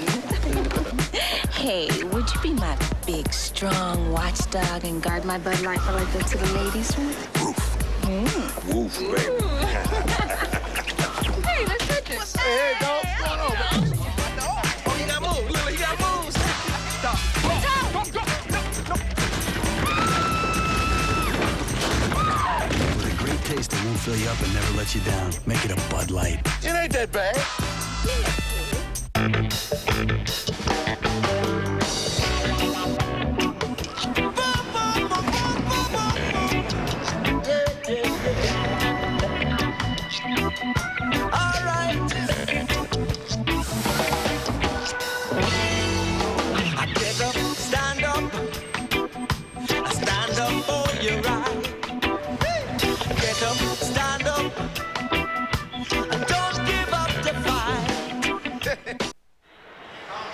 Well, there is your Auburn player of the half. Damon Duvall has averaged 52.6 on 5 punts, and his last one a Peach Bowl record 67-yarder. Now, it's not saying a whole lot for everybody else offensively if he's your player of the game, but no doubt he is, and they again have no field position. North Carolina offensively starts at their own 11. And what this did, guys, is with 3:09 left, if Auburn, they've been playing great defense. If they can get a 3 and out, they could get some good field position to at least get a field goal range before the half. Durant, the quarterback, quick hitter up the middle, into the clear. Willie Parker still going. Roderick Hood with an angle on him. Parker cuts back the other way, and finally at the 46 of Auburn. 43 yards, chased down by Dante Booker. Never mind. And the young offensive line for North Carolina gelling at a very propitious time. The guys up front, Adam Metz, really made the hole. The center, number 60, blocking back. Beautiful work by Jeb Terry, Jupiter Wilson, and Metz to spring the big back into the secondary. That is the first down for either team in the second quarter. And on first down, reaching the 44-yard line for North Carolina. First carry, Andre Williams. Reese Davis, what do you have at the half? Well, coming up at the half, Dave, we'll talk more about Tyrone Willingham's departure from Stanford and headed to Notre Dame and where it leaves the Cardinal. As a result of that, the Game Day gang out in Pasadena getting ready for the Rose Bowl. We'll check in with Chris Fowler and friends. And also, we'll look ahead to the Outback Bowl, the rematch from last year, and how Ohio State is approaching that. We'll see you at the half. Previous offense totaled 23 yards before that 43-yard burst by Parker. Now Durant throwing that one with the defender hanging all over him and caught out of bounds by Chesley Borders. A near sack by Rashad Walker, the blitzing Rover. Rashad Walker's got to make this play. He's got to at least get the arm of the quarterback. Don't let the quarterback get the ball off. He's coming free. He breaks down. Wrap up on the arm. Got to be able to make that play. That would have been a big, big play. Auburn's chance to try and get the ball back. See if they can stop a 3rd and 8. Only allowed 2 first downs all half. 2:03 to go in the half. Coming after him again. And complete Aiken. Crossing over to the 20. Walker can't hang on to him. Aiken, does he stay in bounds? They'll mark him out just short at the 3. 41 yards on his own by Sam Aiken. Nice stiff arm by Aiken on Rashad Walker and Junior Green. See, again, you're asking the receiver to make the yards. Here come the stiff arms. There's one on Walker here on Rose Green. Great job keeping him off to get the extra yards. Yards after the catch. We hadn't seen it much tonight. 1st and goal from the 3. North Carolina looks to add to a 7-0 lead. And stuff for a loss on first down. Williams, who sees his only action of the half on this series. Dante Booker again there, junior out of Akron, Ohio. Boy, Carolina offense that had mostly gone backwards, had not managed a first down in the entire second quarter until that run by Parker. Now they get that Auburn defense loosened up enough that Aiken can knife through almost all 11 defenders to get them down to first and goal. Now they back up again. Second down will come from the 5. Aiken left, Bailey right. Durant short drop. And batted down. He's looking for Corey Bailey in the middle of the end zone. DeMarco McNeil, it looked like, got a hand up. Yeah, he wasn't getting the pass rush, so he just read the eyes of the quarterback and threw up a big paw. 6'2", 295-pounder. I don't think he got any vertical here, Bill. Maybe an inch. You might have been able to slide a dollar bill under him. 92 you're going to see. Just get the paw up. I think he got up on his toes maybe, but you know what? He blocked it. The feet were still attached to the ground firmly. Again, you're taught if you're not getting the rush, read the quarterback's eyes, try and get in the throwing lane. Good job by McNeil. Aiken in motion. Danny Davidson wide left. Third and goal from the 5. Another one batted down, and this one almost intercepted by Carlos Dansby. Carlos Dansby is the playmaker on the Auburn defense. They look to this guy to be the man to make critical plays, and he almost came down with that football. Had he been able to, he might have had a chance to go the whole way. He moved over from offense last spring. He's just got a knack for being where the football, he almost catches this thing. Really disappointed with himself.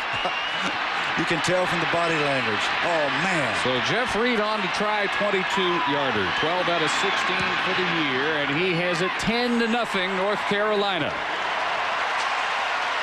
Bunting finally gets big plays out of his offense by Parker and Aiken.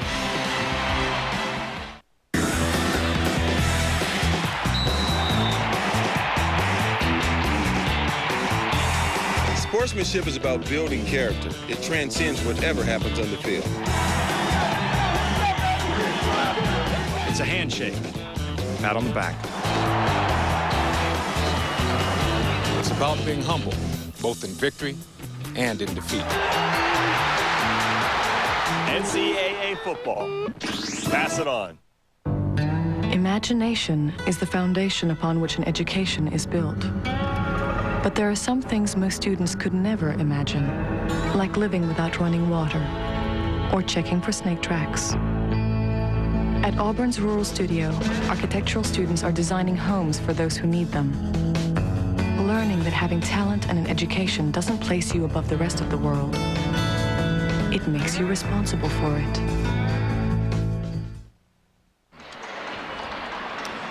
$10-0 North Carolina, which had a 7-0 lead, largely because of a huge defensive play. A forced fumble after a catch by Tim Carter. They drove only 9 yards for the touchdown. And again, they had 23 total yards until the 43-yard run, second longest of the year by a Tar Heel, by Parker. And then the big play catch and run by Aiken got it down to the 3. There they settled for 3, and Carter decides to run this one out. Tim Carter, a nice return out to the 30, and 48 seconds on the clock for the Tigers to work with.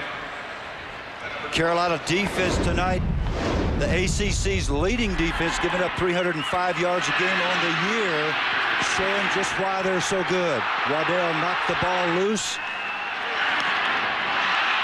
The ball tipped at the line of scrimmage, a big interception. David Thornton with the tip. Big sack by Monk, middle linebacker, tough guy.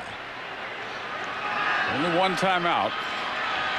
Auburn, remember, used one early after unsuccessfully trying to draw the Tar Heels offside in a 4th and 1 around their own 30 on their first possession. And that cost them a bit here. One of the best thrown passes of the first half by Campbell for Silas Daniels, and they will rule him inbounds and very close to a first down.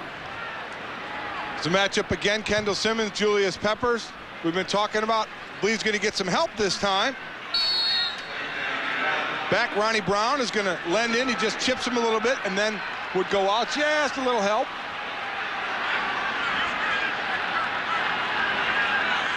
Randall's got him about 9.5 yards. And Campbell not ready for that snap. It's a foot race back at the 20. And the Tigers avoid a total disaster by at least recovering the snap that nobody expected. But Nowlin threw back there anyway. Ronnie Brown wins the foot race. Well, you saw McGarry, the guard, and Kendall Simmons, the tackle, pointing. They were trying to figure out who was coming where. Campbell's not looking. You're going to see Ronnie Brown start to motion to the other side. Campbell turns, and Nowlin snaps the ball.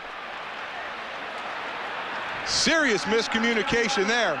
One of the joys of being the offensive center, this is the only time you get your name called when you do something like this, but it does appear that Nowlin simply missed the communication. Normally there's a silent snap count. The center snaps it when he wants to.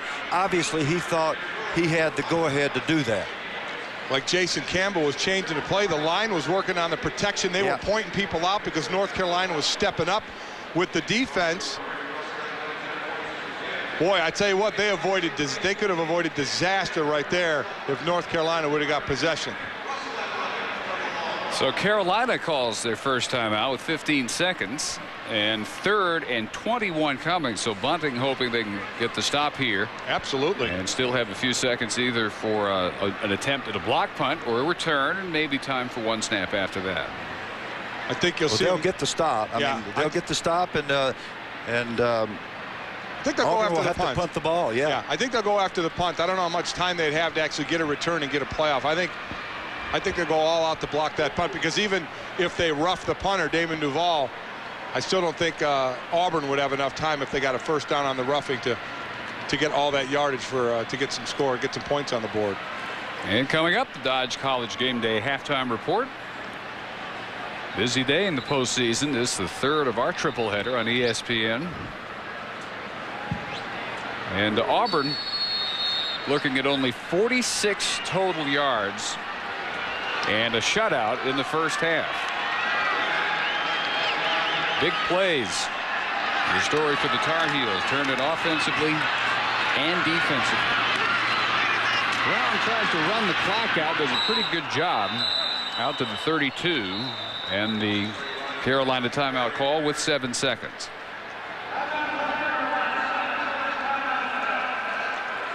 If Waddell didn't have to go back there as the punt returner, you could put him up there to block the kick, because obviously he can do anything. Yeah. The guy is such a heck of a player. He's been a force tonight.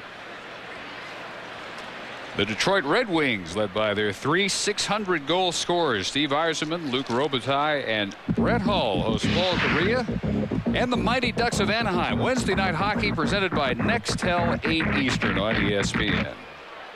Bad. Get Brett Hull, Dominic Hasek. Doing all right.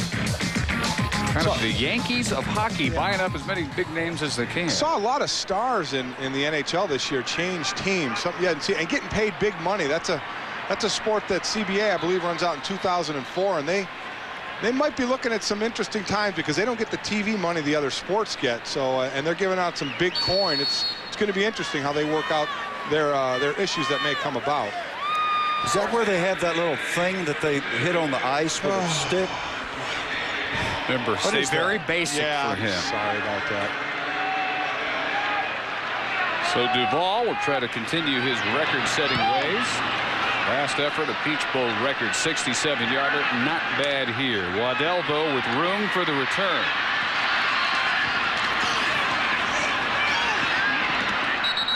And runs out the first half clock with a 17-yard return. 48 on that blast by Duval, and North Carolina, slight favorite in this Chick-fil-A Peach Bowl, rides big plays to a 10-0 halftime lead for John Bunting, who's with Michelle.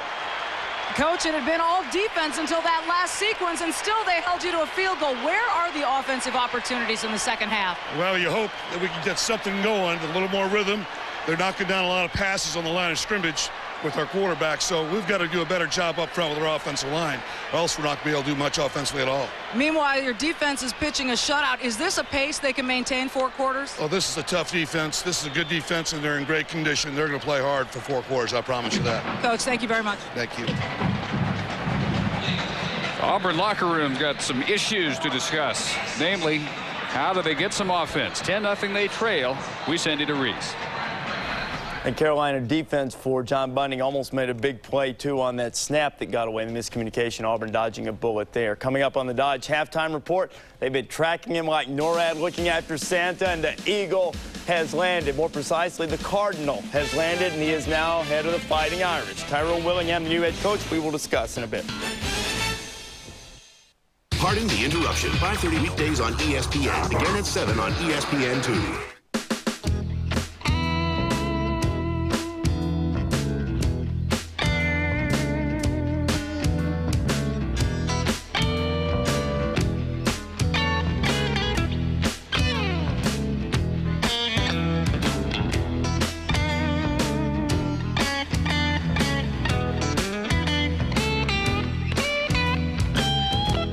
Hey, we're Atlanta, and you're invited.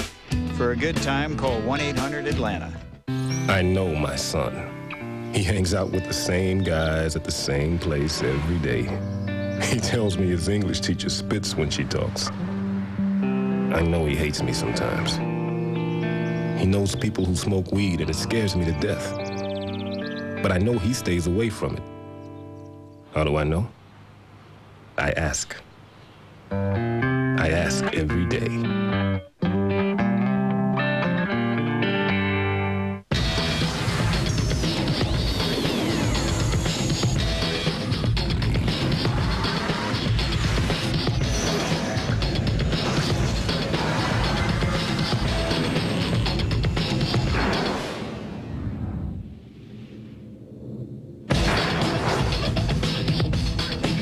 Bold, powerful, and a great way to get to work. Dodge.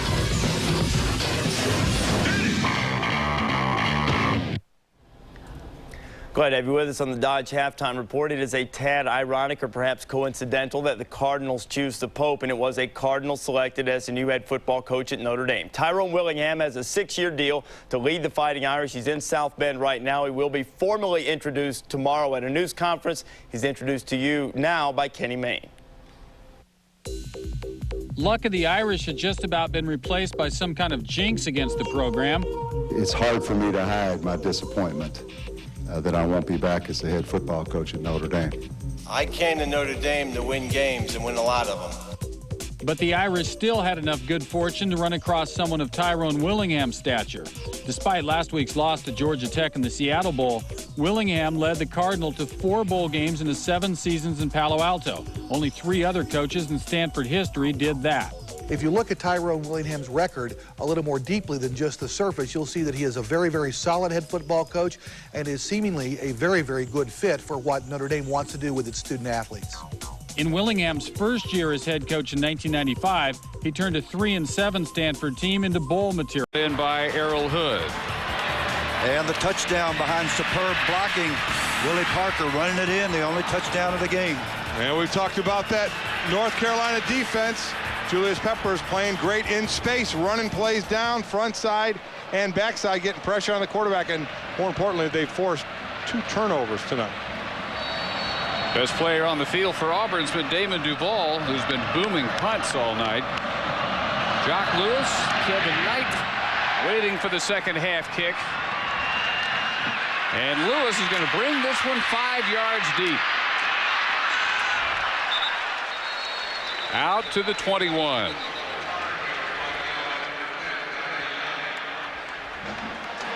Well, Tommy Tuberville in the halftime locker room let his seniors have their say, and they were led by defensive end James Collier. Hey, listen up now. Can y'all see? It don't take a whole lot of this now. It don't take a whole lot of that. You know you can play ball. We know that. We all the team. We done been up, we done been down. It's time to come back up, all right? It's time to come back up. Trust the man next to you. We don't ask you to be Superman now. We don't ask you to be Superman. Trust the man next to you. Do what you've been supposed to do. You'll be just fine. Willie Parker with the 2 biggest plays of the first half for Carolina, the touchdown and a 43-yard run. He rips off 22 yards on the first play of the second half. We talk about take care of your responsibility. Right now, North Carolina they're blocking their men. They're staying on it. Auburn is trading 1-for-1. They're not getting off their blocks, letting the running backs turn north and south. Another big run for Parker. And again, the wide receivers blocking downfield for those running backs. Well, James Callier's words not heeded on that first snap. High snap to Durant, who does a nice job bringing it in. And then chased by Callier and upended on a solid hit by Carlos Rogers, the true freshman corner from Augusta, Georgia. Nice tackle by Rogers, too. So Auburn, with the exception of those two big plays, did a nice job defensively and got nothing offensively. 59 total yards. Campbell was 8 of 11 through the air for only 45 yards and an interception. Tigers have been dominant when they've had a lead to protect at halftime, and not so good at coming from behind in the second half. Parker in motion on 2nd and 12. And incomplete. Intended for the tight end, Doug Brown. Michelle had a brief moment before the start of the second half with Tommy Tuberville. Tommy Tuberville, when your offense has struggled in the past this season, you have pulled Jason Campbell in favor of Daniel Cobb. Will you do that today? We're going to stay with Jason a little while longer. I think we can get something going. We've just been inconsistent, missing blocks. They gave us a couple of fronts we hadn't seen. Jason's got a little bit confused, but you know, we can get it done. Defensively, we're playing well enough to win. We just got to make them turn the ball over. We gave them 2 free chances, and we haven't gotten any yet. We'll get our breaks this half, but we got to make the breaks. And if we'll do that, we're going to have a great chance. We just need to play better and play more consistent. Coach, good luck. Thank you. Pressure on Durant, and sacked. Huge loss. Back to the 32, and Callier speaks up with his actions on this first third quarter possession. He ends it for Carolina. Wonderful, outstanding pass rush, just exploding off the football. He's lined up here at the top, coming off on Greg Wolfter, 69, never has a chance. Keeps his feet moving, comes down with the elusive quarterback. Big, big sack. They will miss him. Man of many words, all of them entertaining. Senior from Miami. Lafferty to kick. With both punters have kicked well, and Hood loses his footing as he runs that one down back at his 18-yard line. And this effort for Lafferty, 50 yards.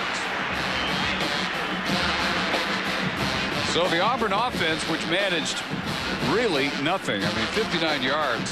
When you're 8 of 11 through the air, you get only 45 yards out of those completions. Never a chance to look downfield and take a deep shot for Campbell. Never had time. And you heard his coach say that Jason looked confused a couple of times. North Carolina doing a nice job disguising and fooling Jason Campbell. We'll see how he responds, and we'll see how they adjust.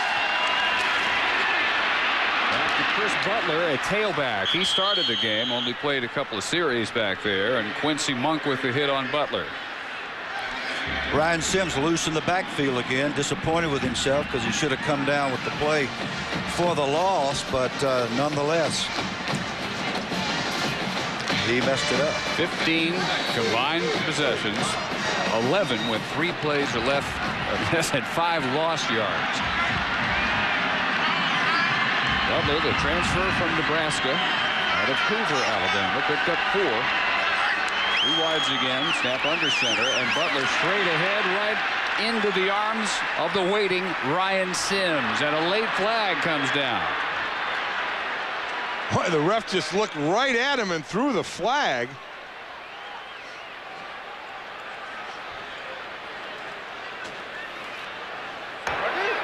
After the play had ended, personal foul on the defense, unnecessary roughness, 15-yard penalty, automatic first down. Well, that's going to be on Sims, and they're taking him out of the game. Going to try and cool him off. He's hot right now. Let's see what he does at the end of the play. Nice play, nice tackle.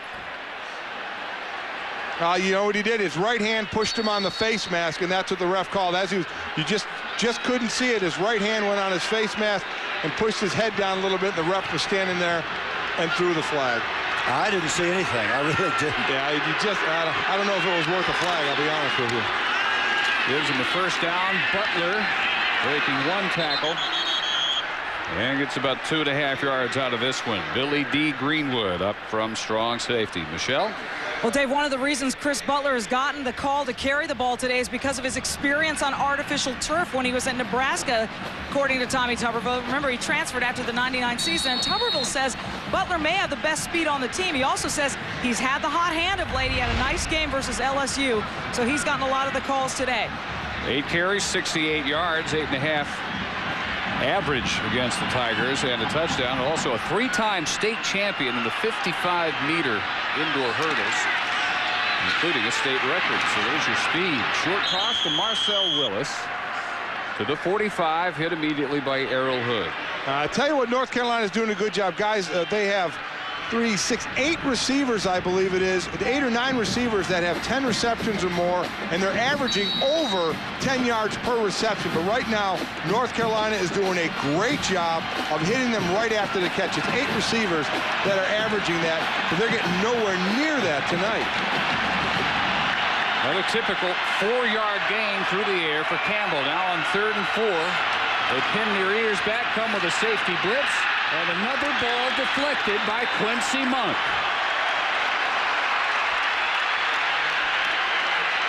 That's at least 3 they've batted down.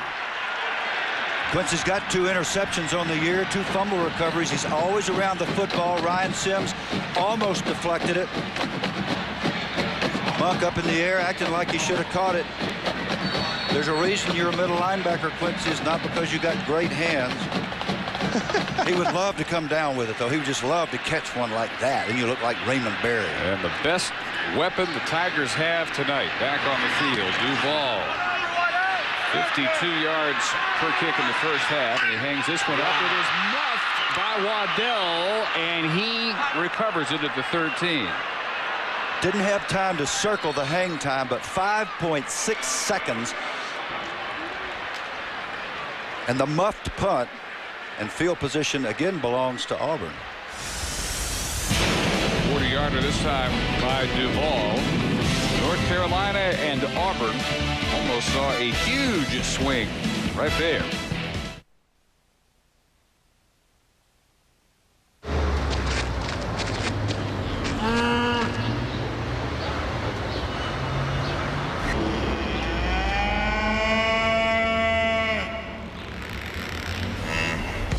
Cows are going to extremes to get you to eat more chicken. See how in the new Chick-fil-A calendar packed with extreme sports action and $20 worth of free food. Get yours at Chick-fil-A for just $5.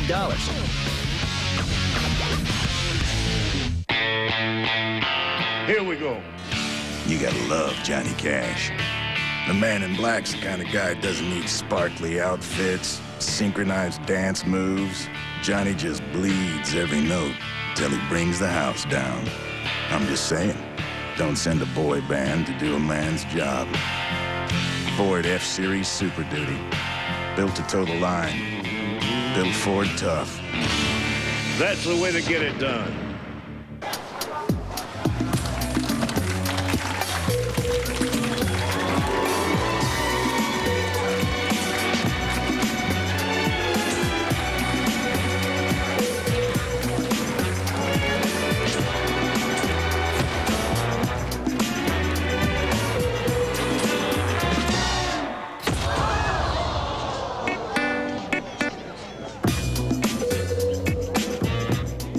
When diet and exercise fail, adding Lipitor can help lower your total cholesterol 29 to 45%.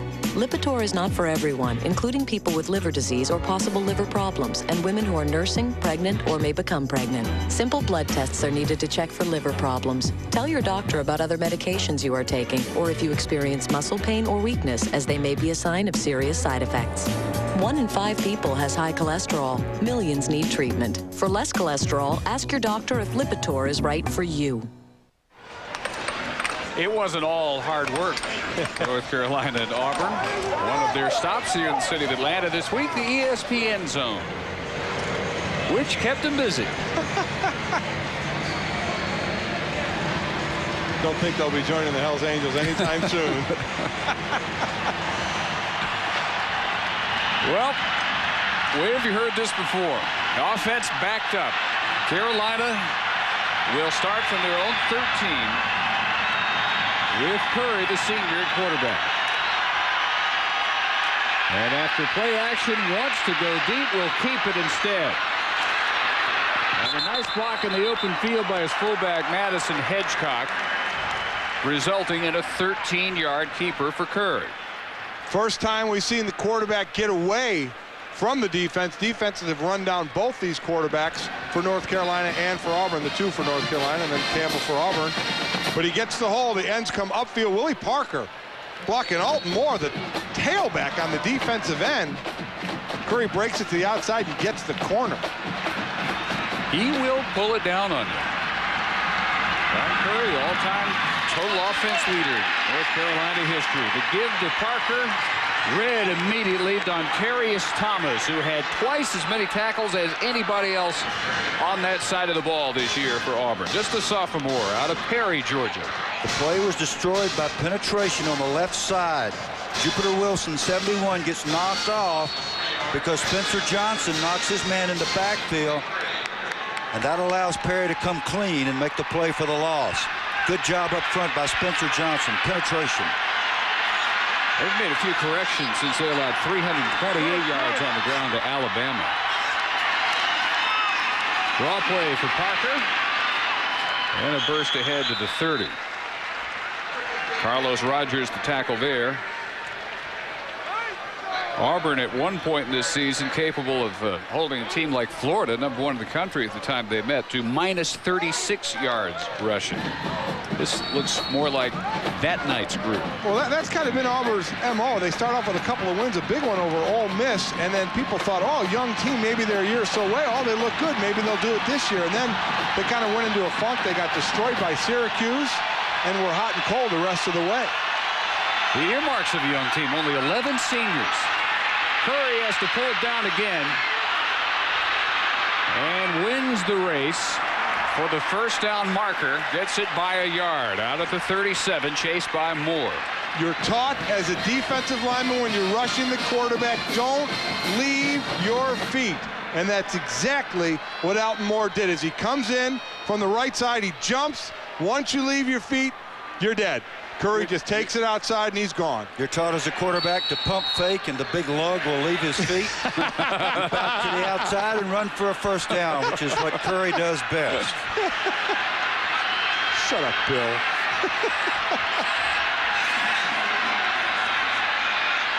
One of the basketball moves that comes in handy on the football field. Going off the street, chased now by Mills, gets away. And now into the clear goes Curry, still going. Curry inside the 5, touchdown.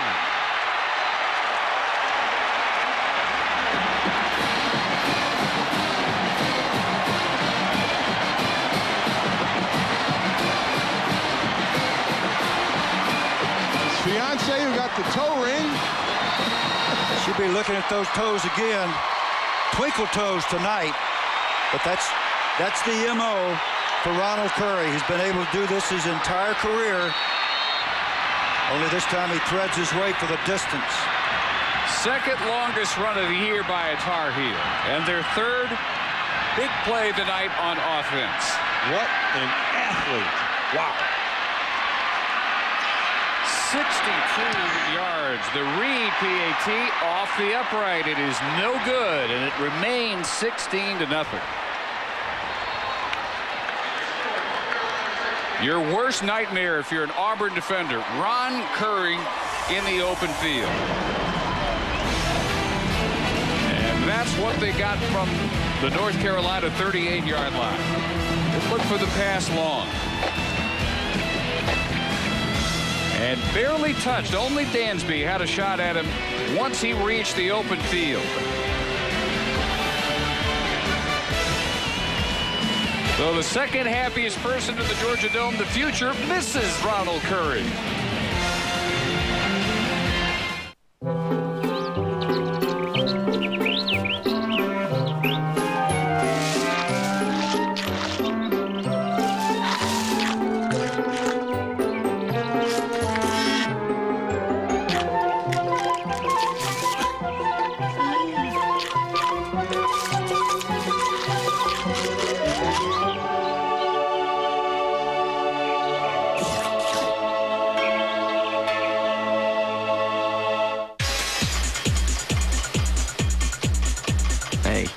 Gel is going to clean up your act with Edge Clean Shave Gel. Edge Clean. Edge Clean's got a built-in facial cleanser that helps lift dirt and oil every time you lather. To help lift dirt and oil every time you shave. Edge Clean Complete. So clean up your act with Edge Clean Shave Gel.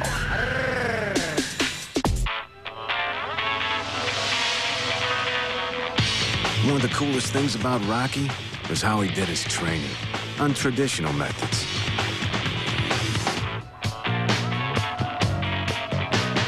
Where he'd be pounding on pot roast, drinking raw egg smoothies, chasing a chicken, all that crazy stuff to make himself tougher. That'd be fit for sequels. Ford F-150, built to last and come in first. Built Ford tough.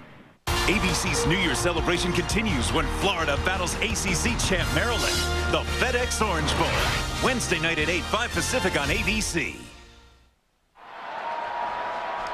16-0 North Carolina after Ronald Curry's big touchdown run. Now, can Auburn's young quarterback respond? For as flustered as Jason Campbell has seemed on the field, he's been anything but on the sidelines. He has been doling out praise to his offensive linemen, giving feedback to his receivers, and is displaying the kind of leadership Tommy Tuberville wants to see more and more of from his young quarterback. Back upstairs to Dave.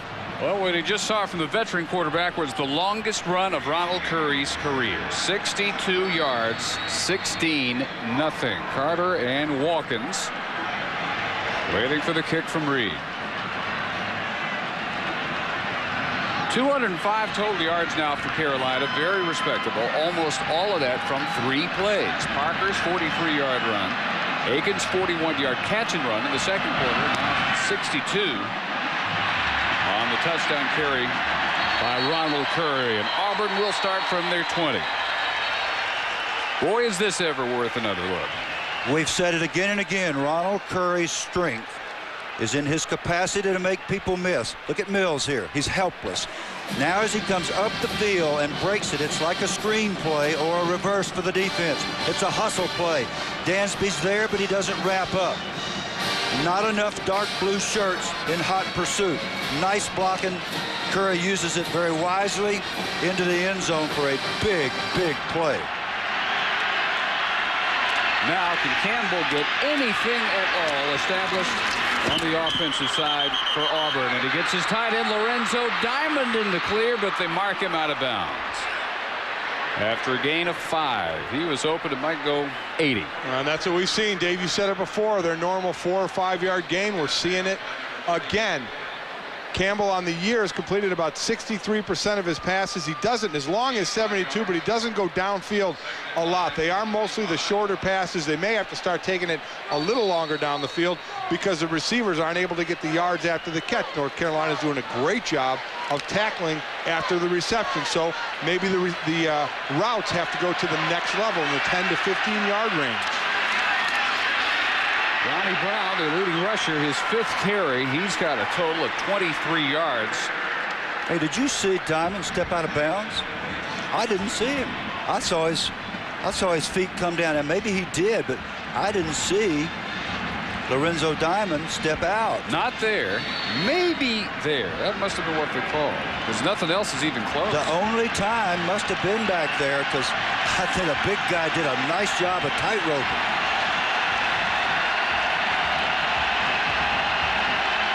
Four wides in the shotgun for Campbell. Bad snap. Barely avoids another disaster. Ryan Sims is there to bury him. Bill, former center, why don't you take this one? There's a very sophisticated communication system in the gun snap scenario. And it's between the quarterback and the center, and something is arrived between Campbell and his center, Ben Allen. I don't know what it is, but this time Campbell is being chewed out, and apparently he gave the center the signal to snap the ball. Gotta wonder how much longer they go with the freshman Campbell.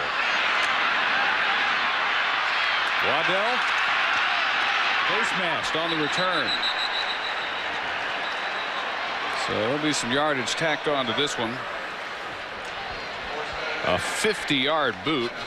As Duvall continues his terrific night, and Reggie Torbor will be called for the face mask. No, actually, it's going to be a little used to the hands on North Carolina. It's going to be on Derek Johnson, Illegal number block 2. in the back on the return team. 10-yard penalty from the spot of the foul. First down. Well, they missed it.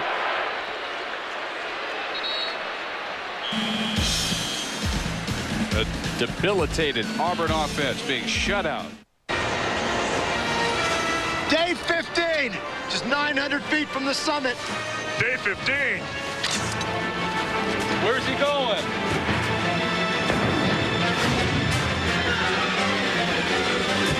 Oh, hey, guys. Just gonna mail my credit card payment. You mean you don't have a Capital One no-hassle card? Want a choice of payment dates? Check your mailbox today for Capital One's no-hassle card offer. Plus, get the nation's lowest long-term fixed rates. What's in your wallet? Moo. Looking for an incredible deal on a computer? Just call 1-800-GATEWAY, because right now you can get a Gateway 300S desktop complete with an Intel Celeron processor, 17-inch monitor, a 20-gigabyte hard drive, and a CD burner, all for just $7.99. That's a fully loaded desktop for only $7.99. To take advantage of this special offer, call 1-800-GATEWAY. Hurry, offer ends soon. A New Year's Day special. Jonathan Wells and the Buckeyes clash with Derek Watson and the Gamecocks. Snowed under. Ohio State, South Carolina, the Outback Bowl. 11 a.m. New Year's Day on ESPN. Tony Kornheiser, Michael Wilbon. We're fat, we're bald, we're old. Hey, you're bald, I'm shaved. Shaved is a lot better. Pardon the interruption. 5:30 p.m. Eastern, weekdays on ESPN. It's not pretty.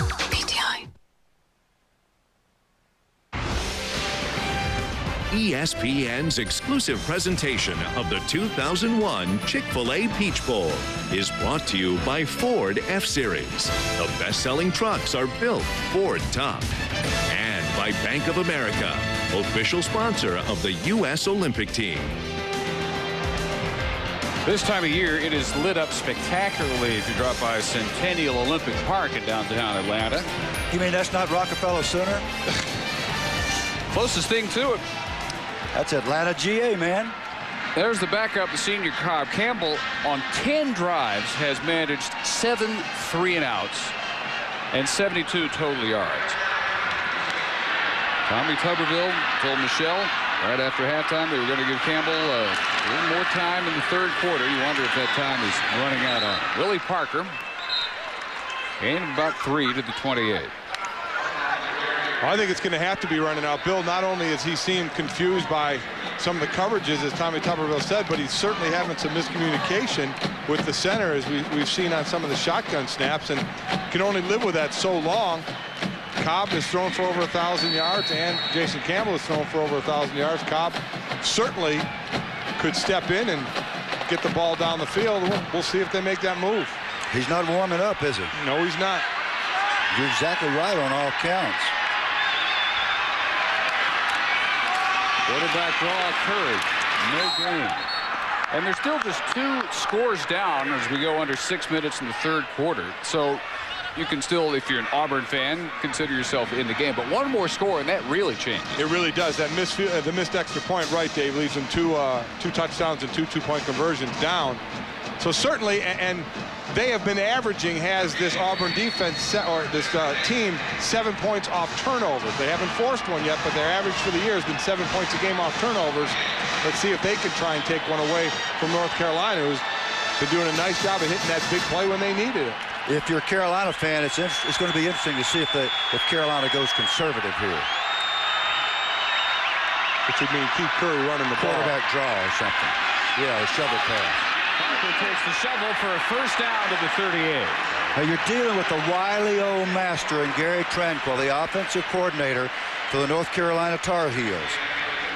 He's one of the guys that coached at the University of Virginia when my son played there, and Bill Curry Jr. thinks that Tranquil's about the smartest guy he ever saw. And he's going to come up with things that are very difficult to defend. That's how he's worked these 2 quarterbacks so well this year. That was a shoeless Willie Parker. Ran slap out of his shoe. Yeah, about out of the shotgun goes to Jock Lewis, a true freshman from Elizabeth City. Finished up well against Duke with 11 carries, 94 yards, including back-to-back runs of 40 and 28. So he gets a look tonight in the Chick-fil-A Peach Bowl. Auburn's getting in the rut of 2 good plays and then giving up a big one to North Carolina. They get North Carolina in 2nd and longs, 3rd and longs, but then North Carolina's coming up with the big play to move the chains or rip off big ones. Curry and Durant haven't had very many downfield shots either. Maybe a chance here on 2nd and 11. Nope, short toss. Caught by Aiken, who comes up short of the first down, run down out of bounds by Stanford Simmons. Michelle. You mentioned Gary Tranquil. Talk about coming off of an injury. He's coming off of surgery December 17th to remove a lung infection at the hospitals at North Carolina. He was back at practice for the first time this last Saturday, and everyone knew he was going to be fine when he threw his hat on the ground after the team made an error. They saw him throw his hat, and the whole team cheered and danced around the field. Glad to see their old coach back in good form. There are times when you want to hear the coach yell, huh, Bill? That certainly would be one of them. Yep, especially with a guy that carries that kind of respect. 3rd and 4, Curry. Sacked this time. Back at the 42, Alton Moore has been chasing him, has been faked off his feet a couple of times, and those have been costly. But he gets Curry to his feet this time. Yeah, I'm sure that Alton said something like, I am so happy that you stood still this time so I could get you down. Looked like another coverage sack. We saw once before like that when Curry just stood, which seems really odd, guys, because you seen Curry take off, pull the ball down and run, and a couple of times you see him stand in the pocket and just looking downfield, and then gives up an easy sack. Lafferty on a fake. Throws to Aiken at midfield. Carolina first down to the 45 of Auburn. 13 yards, Lafferty. And the riverboat gambler, Tommy Tuberville, gets a dose of his own medicine here. And this is a big risk. The score is 16-0. John Bunting takes a substantial risk. When you look at risk-reward ratio, a first down at midfield is not that big a deal, but he's made a statement to his team. We are not going to sit on this lead. We're going to go after him. So much fun. That was John Lafferty. That was one of the ugliest. To throw those duck passes. Ugliest, most effective passes I've seen.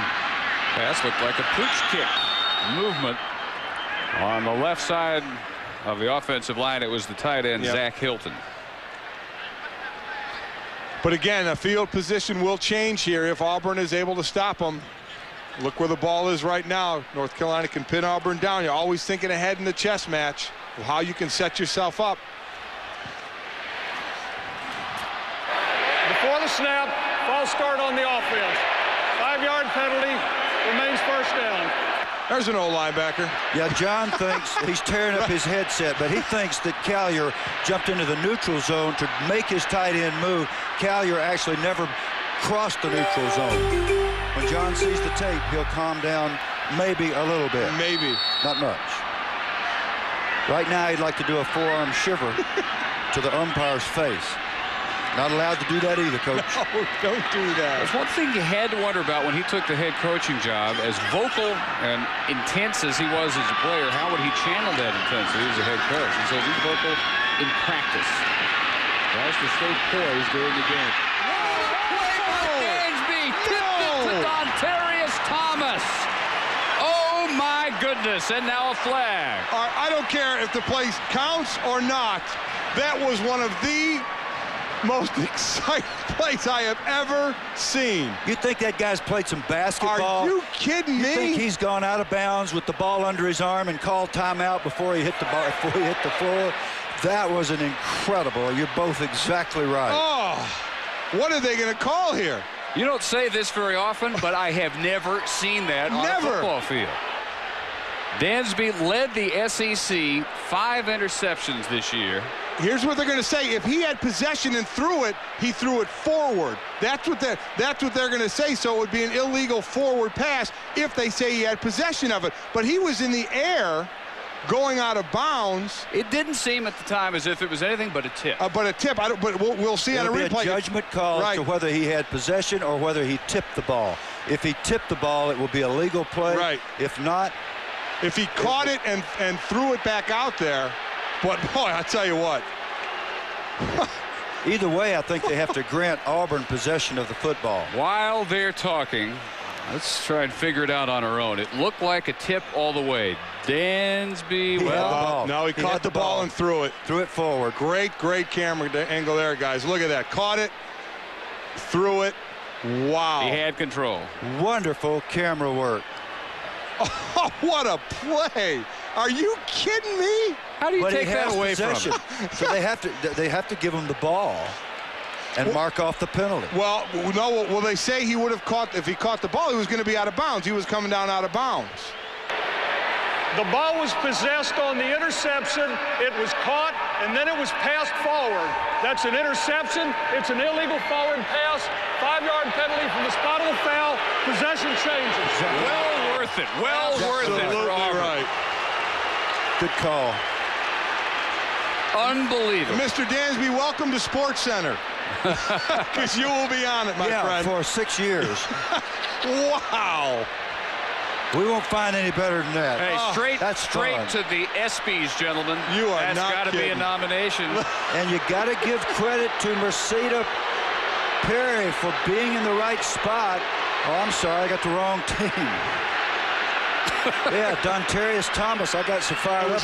Is that kind of play, the wrong shirt? Wow. Dontarius was there and was ready for the football. A lot of linebackers, it would have hit him in the mouth. John, once again, you got no leg to stand on. It's their ball. They're trying to say if he had possession, he was going to come down out of bounds. So how do you give him possession? But, boy, he certainly had control in his hands. I think his feet would have been in bounds. Oh, I don't know about that. But regardless, he did a great job of getting it back in. Oh. That was worth the price of admission. You are right not there. kidding. One of the odd things about their year when they were playing their best, they weren't getting takeaways. When they were struggling, they couldn't do much with their forced turnovers. We'll see what they can do with this breathtaking bit of athleticism and mental acuity by Carlos Dansby in midair. Well, I don't know what acuity means, but I said earlier that... Mike, that means he was sharp on the play. Okay. That they've gotten average 7 points off turnovers per game, and here's an opportunity to live up to that average. Campbell's still in the game. And they're still ready to come after him with safety blitzing. And incomplete. Kevin Knight coming on a blitz that time. Down to Michelle. Well, and Dave, one more bad piece of news for Auburn. Right tackle Mark Parra, their starter, re-injured his ankle, his right ankle, which he injured originally against Georgia this season. They rewrapped it. They tried to see if he could move on it. It was too tender. Now they're icing it. His return is doubtful, Dave. He replaced Monrico Crittenden against LSU. That was his only start before tonight. And Crittenden, a fellow sophomore, back in at right tackle. Carolina's not trying to disguise much. They let Campbell know he will be under the gun. Another low snap. He avoids another turnover, but he gets popped on the shoulder in recovering it by Ryan Sims. And Bill, it really looks like they're being very deliberate now. Jason Campbell just lifting the foot once, saying, I'm ready. Then, as you said, it's up to Nowlin, the center, for the silent snap. He's putting it into his shins, though, Bill. He's got to get the snap up. This is a nightmare for Noah Mazzoni, the offensive coordinator who works with the quarterbacks and the centers. Now, that was a poor snap, but that's the kind of thing quarterbacks routinely handle. Absolutely, yeah. You got to give a little. Young Campbell is terribly rattling. His center's not helping him much. Cobb's finally trading the baseball cap for a helmet, ready to warm up. 3rd and 17. Campbell finally with time to go deep.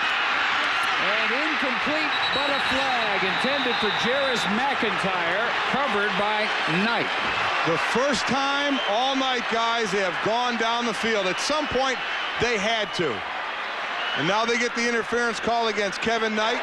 Defensive pass interference. By rule, the maximum penalty is 15 yards. Previous spot, first down. And I know the fans are booing here, but if we get a look at it, I believe we're going to see it was the correct call. See the receiver coming back for the ball, Knight not turning around, reaching out with that right hand and grabbing. He did a nice job at the end. It was the right hand earlier than that got him into trouble. Jarris McIntyre, the receiver, coming back for the ball. Of course, every good DB doesn't buy it when they're called. They have never been guilty. No. It's just like an offensive lineman call for holding. Yep. New life, Dave. That's the longest gain of the half for the Auburn offense. 15 yards on the interference. Now Campbell looks up. Brandon Johnson is fullback.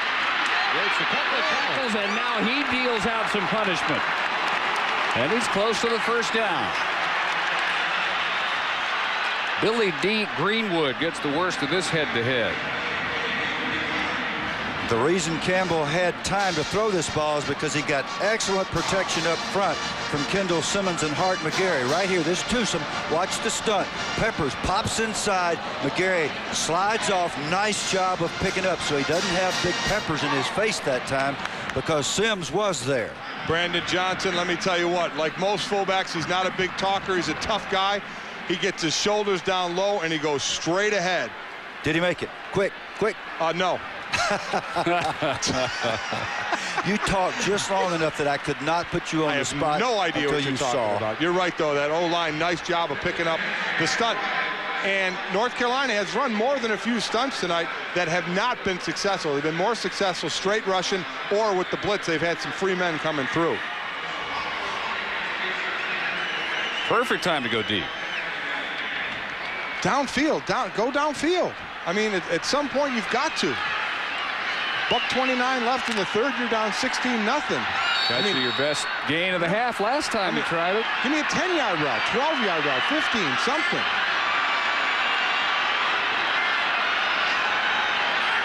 Quarter blitz is faked, and Campbell, sore shoulder and all, plunges forward. He gets 3 yards on the quarterback sneak. But it's also a sign, Bill, and tell me if you agree, quarterback sneak on 2nd and 1, not a lot of confidence in this offense right now to get some things done. I really think Coach Mazzoni is concerned about his guys, and he wants to get some first downs.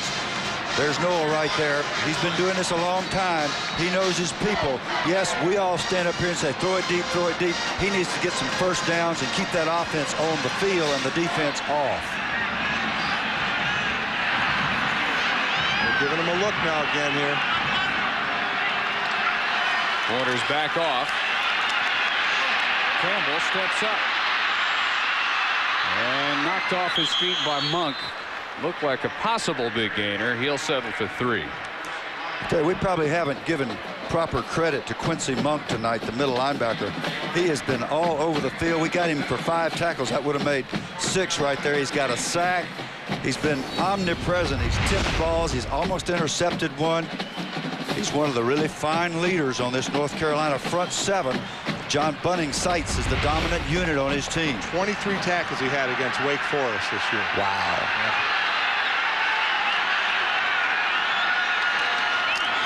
2nd and 7. Inside give. First down carry by Cassinius Moore. That's a good play. It's a trap. That takes care of penetration. Sometimes when you penetrate a lot, you can take yourself right out of a play, make yourself get trapped easy, or take yourself right out of the play, and the hole opens up in the middle. Watch this nice block by Nowlin. He's had a hard time tonight. He's not letting up. He's the center. He's blocking back here on the defensive tackle. Excellent footwork. Opens up the hole extremely well. He and the guard had a nice fold block there. Yep. End of the third quarter. Tuberville down 10-0 at the half, 16-0 now with only the fourth quarter to go in the 34th Chick-fil-A Peach Bowl. Unscripted with Chris Connolly, weekdays at 5 on ESPN.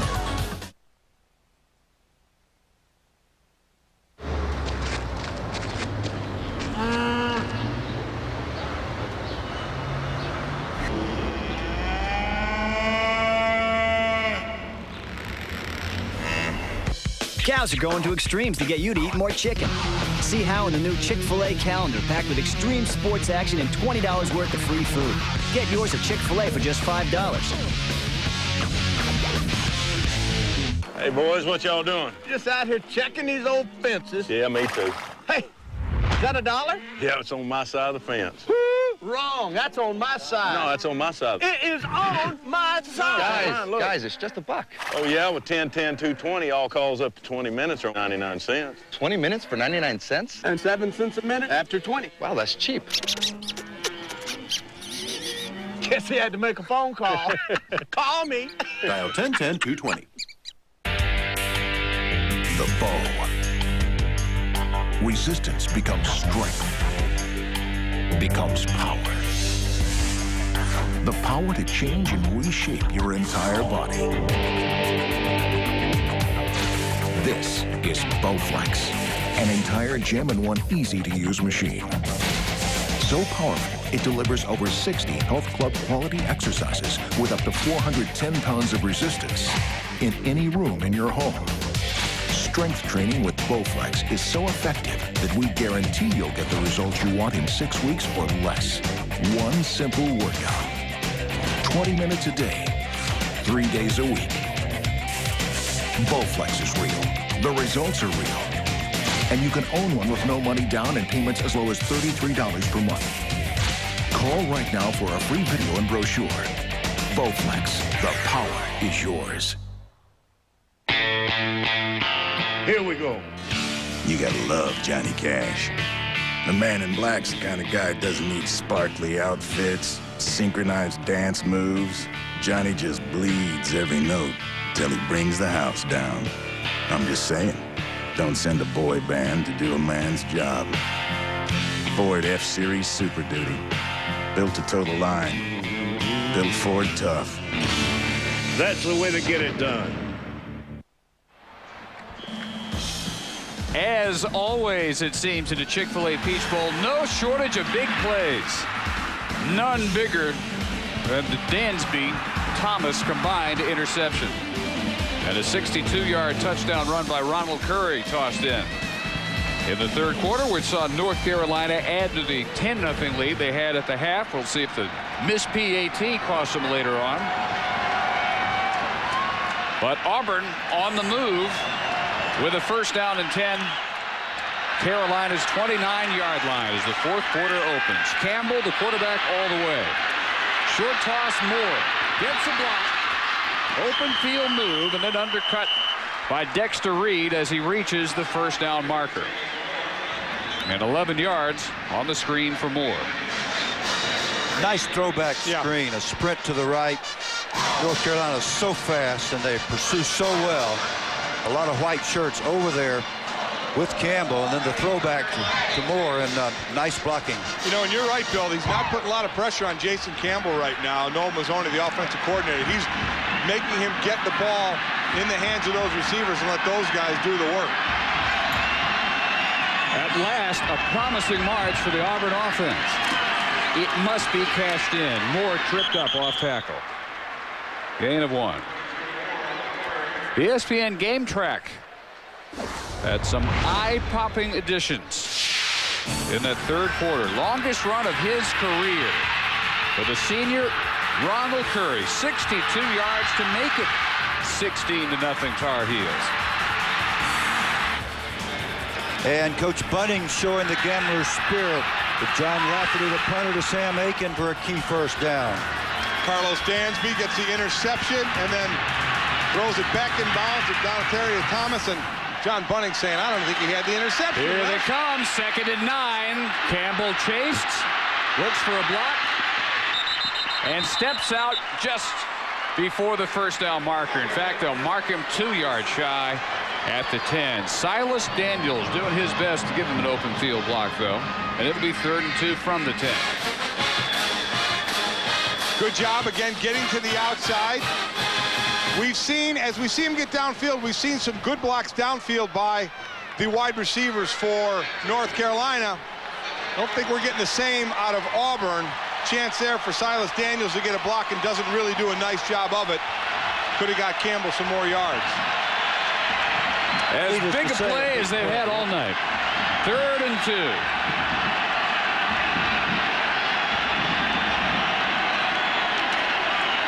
Charge right up the middle. Campbell escapes. Once, not twice. Sacked at the 18. David Thornton.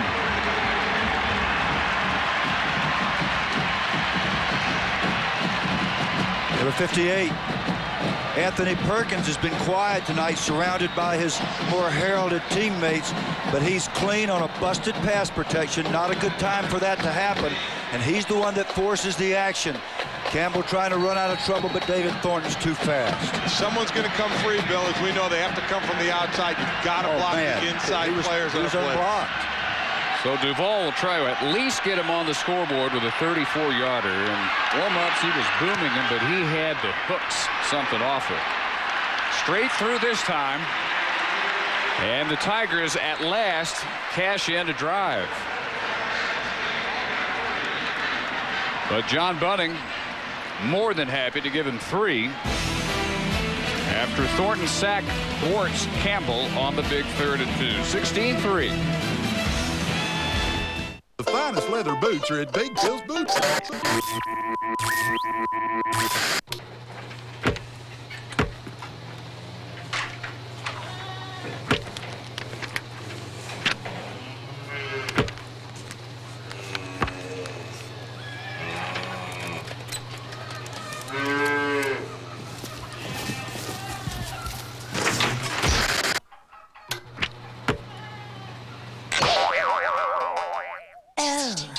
Is for the way you look at me. O is for the only one I see. V is very, very extraordinary. E is even more than anyone that you adore. And love is all that I can give to you. Hey, back on your feet after all that work you missed. Yeah, good thing my supplemental insurance kicked in. Supple what? Aflac. Well, even the best health insurance doesn't give you cash to cover things like lost pay or other expenses. This does. What does? Aflac. Oh, sorry, buddy. What? Anyway, ask about it at work. Aflac. Ask about it at work. Ask about what? Aflac! Day 15, just 900 feet from the summit. Day 15. Where's he going?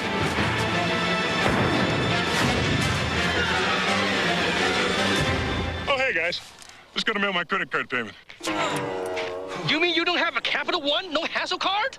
Want a choice of payment dates? Try Capital One's No Hassle Card. Plus, get the nation's lowest long-term fixed rates and no telemarketing. What's in your wallet? Well, so Auburn at least gets points. Not the points they needed, but they avoid the shutout. Now 16-3. Can they turn that into any kind of momentum next time they get it? Well, they just really need to. They're the last team in the SEC in getting the ball in the end zone, in the red zone, and that cost them on that drive, Mike. I'll still be interested to see, will Daniel Cobb get a chance to come into this game? And you mentioned it before, Bill, will North Carolina get conservative on offense and just maybe let Curry run the ball or Durant run the ball? Or will they keep it open up a little bit to move the chains? Duval's kicks continue to sail over the end line. And let's send it down to Michelle Tafoya. Time for a special presentation from Chick-fil-A. Here's Senior Vice President of Marketing, Steve Robinson. Thank you, Michelle. We have a new tradition of the Chick-fil-A Peach Bowl, and that is to award scholarships to the two universities that play in the game. And here to do that is Dan Cathy, our president. Dr. Walker, $25,000 to make a difference in the lives of young people. Dr. Mazur as well. Congratulations on being a part of the Chick-fil-A Peach Bowl. Thank you. Gentlemen, congratulations. North Carolina from their 20. Darian Durant back in at quarterback. Curry has done most of the damage here in the second half. Willie Parker through the middle for 5 yards. It's really interesting to hear Coach Bunting talk about this two-quarterback system, and I've never heard of people going 2 series, 2 series, 2 series, and sticking with it unless one of them gets really, really hot. And it has been such a magic wand for them that they really believe in it, and if they can continue here and close this deal, they'll be 8-0 using the system.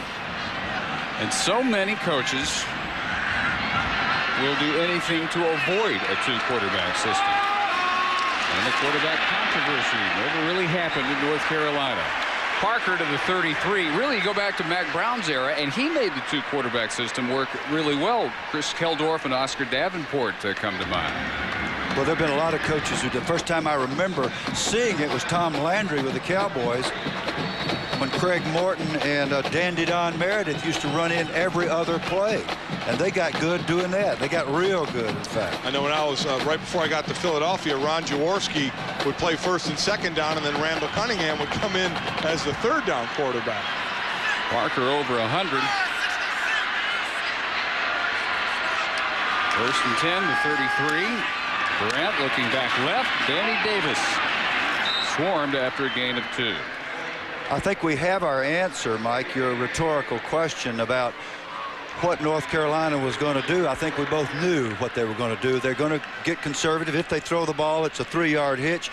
But as long as they're running up in there and Adam Metz and Jupiter Wilson and Jeb Terry are knocking those Auburn guys off the ball, they don't have to throw And that's the ball. been one of the biggest improvement, because earlier in the game we saw the great penetration by both D-lines. That O-line now for North Carolina is starting to stick on their blocks a little longer. Yes, they are.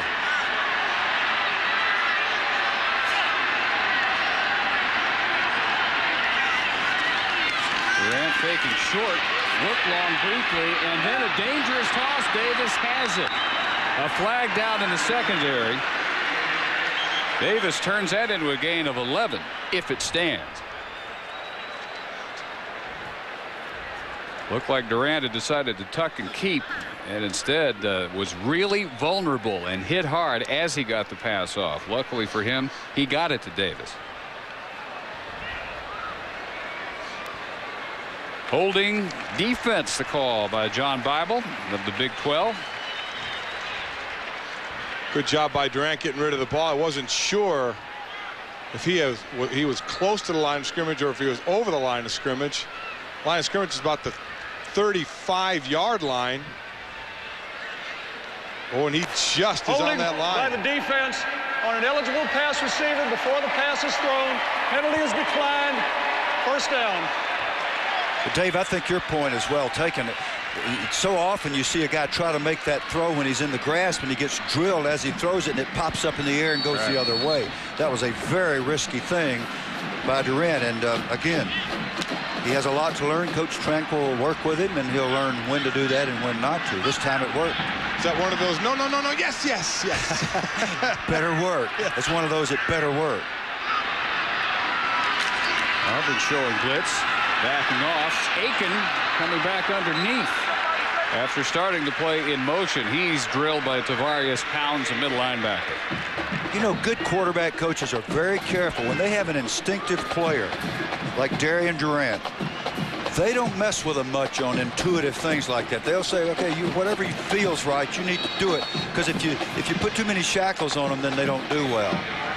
Nice call there. They're doing a nice job of mixing it up while not getting, out of hand with the plays, mixing it up, but keeping it conservative. The shovel pass almost never fails. Yep. At least gets you 4 or 5 yards, sometimes big. Draw play, fails big. Parker meets Carlos Dansby. That's called a run-down blitz. You just run that backer through. Dansby's called a whip. He lines up as a strong safety or an inside backer or an outside backer, and here he comes, and he's the kind of guy, when he gets loose in the backfield, Mike, he does not miss the tackle. Coaches call him football smart, and we certainly saw it on the fantastic interception and throw back onto the field, and we saw that there. He got clean in, and he did not miss the tackle. He made sure he made it. Shotgun for Durant. Dansby coming on a blitz. They pick it up nicely, and a little missed signal between Corey Bailey and Durant. Durant throwing deep. Bailey cut the pattern off short against Carlos Rogers. So Auburn forcing the punt with 9:25. Whoever was right and wrong there, they're both going to turn and look at the other as if to say, hey, man, that was your fault. Nobody pointed to himself.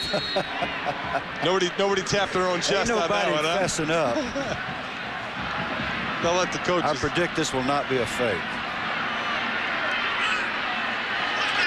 High snap. Rafferty has to leave his feet. The walk-on. Wobbles one down to Roderick Hicks. And a return out to the 30, and then maybe a late hit. See if any flags fly over there on the Auburn bench. He was trying to hold him up. Thornton wasn't trying to hit him.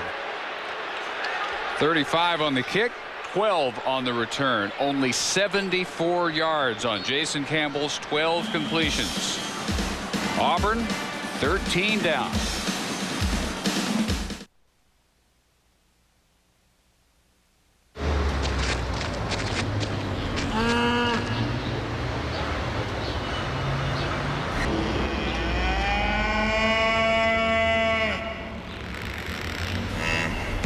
Cows are going to extremes to get you to eat more chicken. See how in the new Chick-fil-A calendar packed with extreme sports action and $20 worth of free food. Get yours at Chick-fil-A for just $5.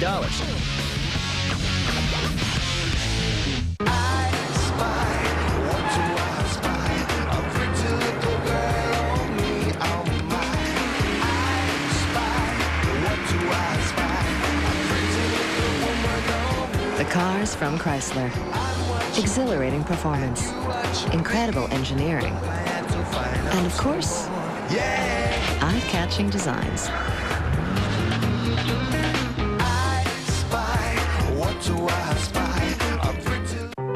AOL keeps me closer to the people I love. Everyone I know is on AOL. I have a best friend that lives in Denver.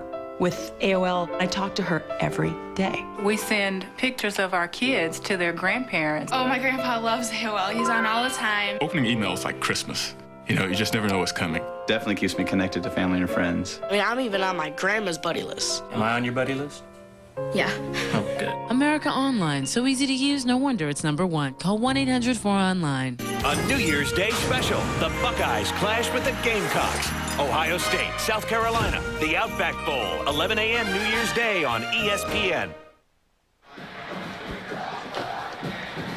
Margaret Mitchell's house. That produced a little ditty known as what? Gone with the Wind? Yes. Heard of it. Yeah. Made a little bit of literary impact. Indeed, she did. And Miss Scarlett O'Hara is one of our enduring creatures. We go from that to the cow. Speaking of whom, two more creatures that might not endure quite so long.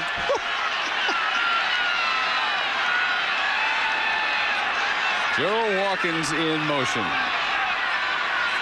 Just about every play, North Carolina at least threatening secondary blitz off Campbell. And again backing up, and they've got him at the 11. Sims. A loss of 19. Well, started again with a low snap, but he went down and he got it. The blitz, they got guys coming free. You know, this is when Bill, you know, quarterback, does he have to find a way to get rid of this ball? Does he have a chance to? And where is Mr. Sims lined up? He's out there at defensive end. He works a stunt with Julius Peppers, and both of them come clean. We showed how Auburn did a nice job of picking them up 2 series ago. This time, no way.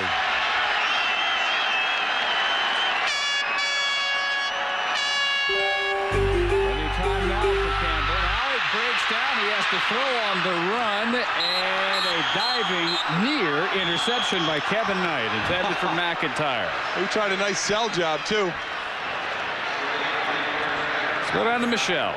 Well, guys, Ryan Sims had to wrap his left foot after injuring it in the first half. This has got to be killing him because he told me the better he looks, the better he plays. Before every game, he gets a haircut, a new pair of gloves. He cleans his cleats.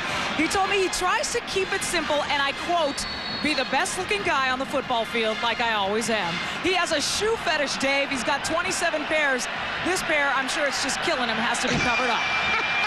In my entire life, I have never owned a total of 27 That's pairs a prime of shoes. shame. The three of us together don't own 27 pairs of shoes. Carolyn Curry does. No, the three of us. Third and 29, Campbell. Running for his life again. And still in bounds and then nailed near the 30. And at least got him out of that huge hole on the 19-yard sack. Gain of 18. Hope everybody's okay on that hit by Reed. No, somebody's down there, yeah. That's Campbell. He's down. That is Bill Bailey, our timeout coordinator. And Campbell down as well. That was quite a lick doled out by Dexter Reed along the side. Julius Peppers just ran about 80 yards chasing Campbell. He came clean. And he beat our man Kendall Simmons in the pass rush and just never could quite catch up. Here he comes off the corner out here with his terrific speed. Gets around Kendall Simmons. Kendall tries to hang on to him, but Julius is too fast, but he can't quite catch Campbell. He ends up running out of bounds, but he got a heck of a workout on the play. And then a hard hit, a legal hit, a clean hit on Campbell. And I think this may quicken the move, guys. Even if he had not gotten dinged here, I really think you would have seen Daniel Cobb next series. Regardless, this may hasten the move, and maybe not. Campbell may come back for it, but I think it might be about that time for the move. You know what? At this point, you lose nothing by trying somebody else. No. And not saying all of it is Jason Campbell's fault, because he's certainly been running for his life a bit. Well, he's had plenty of company back there. Yep. When he's had time to throw, he's done fairly well. Oh, our man Bill Bailey's got some war wounds to show. Oh, my goodness. Oh, he did. Come on home, Bill Bailey. He got opened up. Duvall's kick. Lawrence doesn't take an Auburn hop. Carlos Rogers killing it at 28. 42 on the latest Duvall punt. He's been the busiest man on the field for the Tigers. Wouldn't it feel great to cut your monthly payments by as much as $500 or more? If you're a homeowner who's ready for some financial relief, call AmeriQuest Mortgage at 1-800-624-6713. An experienced loan expert will show you how to consolidate your debts and lower your monthly payments and treat you like more than a number in a credit report. Call 1-800-624-6713. There's never been a better time to call. AmeriQuest, the company that knows you are more. If you're concerned about hair loss, call Hair Club now and get this booklet or CD-ROM free. It's packed with the latest information on hair loss breakthroughs from around the world, including hair cloning and genetic therapy. It's loaded with the latest updates on all the proven hair loss options available today, including approved drugs, shampoos, and Hair Club's new procedures. So call 1-800-HAIR-CLUB now to get more information. Hair Club, over 25 years of hair loss experience available at your fingertips. On Thursday, he'll play for the national championship. But see how Miami's Ken Dorsey got there. You may be able to throw the ball a little farther than him. You are not going to outsmart Kenny Dorsey. College Sports Century, Ken Dorsey, at 7:30 tomorrow on ESPN. Ahead on Sports Center, the year in sports. The Diamondbacks are world champions. The unbelievable. Join me, Brian Kenny, and Reese Davis for the images of 2000. ESPN's exclusive presentation of the 2001 Chick-fil-A Peach Bowl is presented by Chick-fil-A. We didn't invent the chicken, just the chicken sandwich. And by Chrysler. Drive equals love. Well, the story of this Chick-fil-A Peach Bowl defense, most of it turned in by North Carolina. Auburn just 101 total yards. And a Duvall field goal to show for their first 3.5 quarters or so.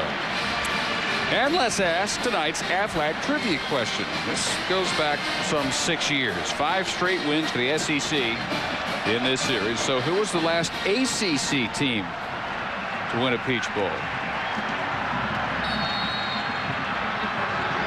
That taxes all our members. Everything taxes all our members. From the 28, a flag before the snap with Curry back in at quarterback for North Carolina. Campbell may well have his bell rung. False start on the offense. 5-yard penalty. Still first down.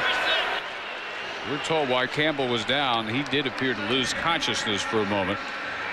Durant has had few more snaps, few more yards, but Curry had the big 62-yard touchdown run to account for the lead going from 10-0 to 16-0.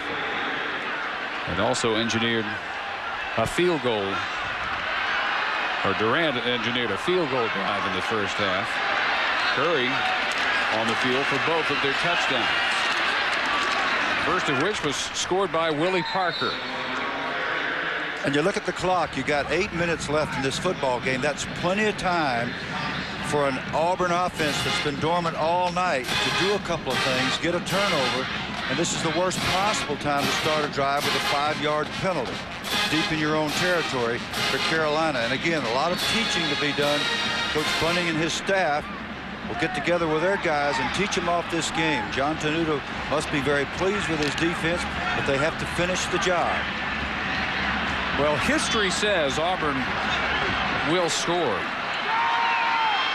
15 straight Peach Bowls until the last two, all decided by a touchdown or less. Shovel pass. Parker to the 32. And another tackle by Dontarius Thomas. Well, he is all over the field. Nice block by Jeb Terry that time, the 306-pound offensive lineman. Great cut block on Tavares Pounds. But boy, Dontarius Thomas, he's all over the place. Pounds got blocked there, but he's almost at 10 tackles. They're scratching and clawing out there. They need to stop here, this Auburn defense. They got to get the ball back for their offense. 4 wideouts, 3 on the right side for Curry. Rolling that way, looking, but keeping. Open field move, countered by Tavarius Pounds. Curry was ready to do a dance, put a little magic on Thomas and Pounds. Maybe that's the way you do it. You just come straight at him head first. Wow, what a nice open field tackle against a very good runner. Tavarius Pounds with his 10th tackle of the night, unofficially. That's what we have him for. He certainly didn't look at Ronald Curry's hips. You never look at their hips. Check out their chest. Can't move as much as their hips and zero in on it and try and drive right through it. Look at that base. Great job. Good boy, base, shoulder width apart. Very important key tackle to keep his team in a chance to win this game. Fourth, a little less than 1.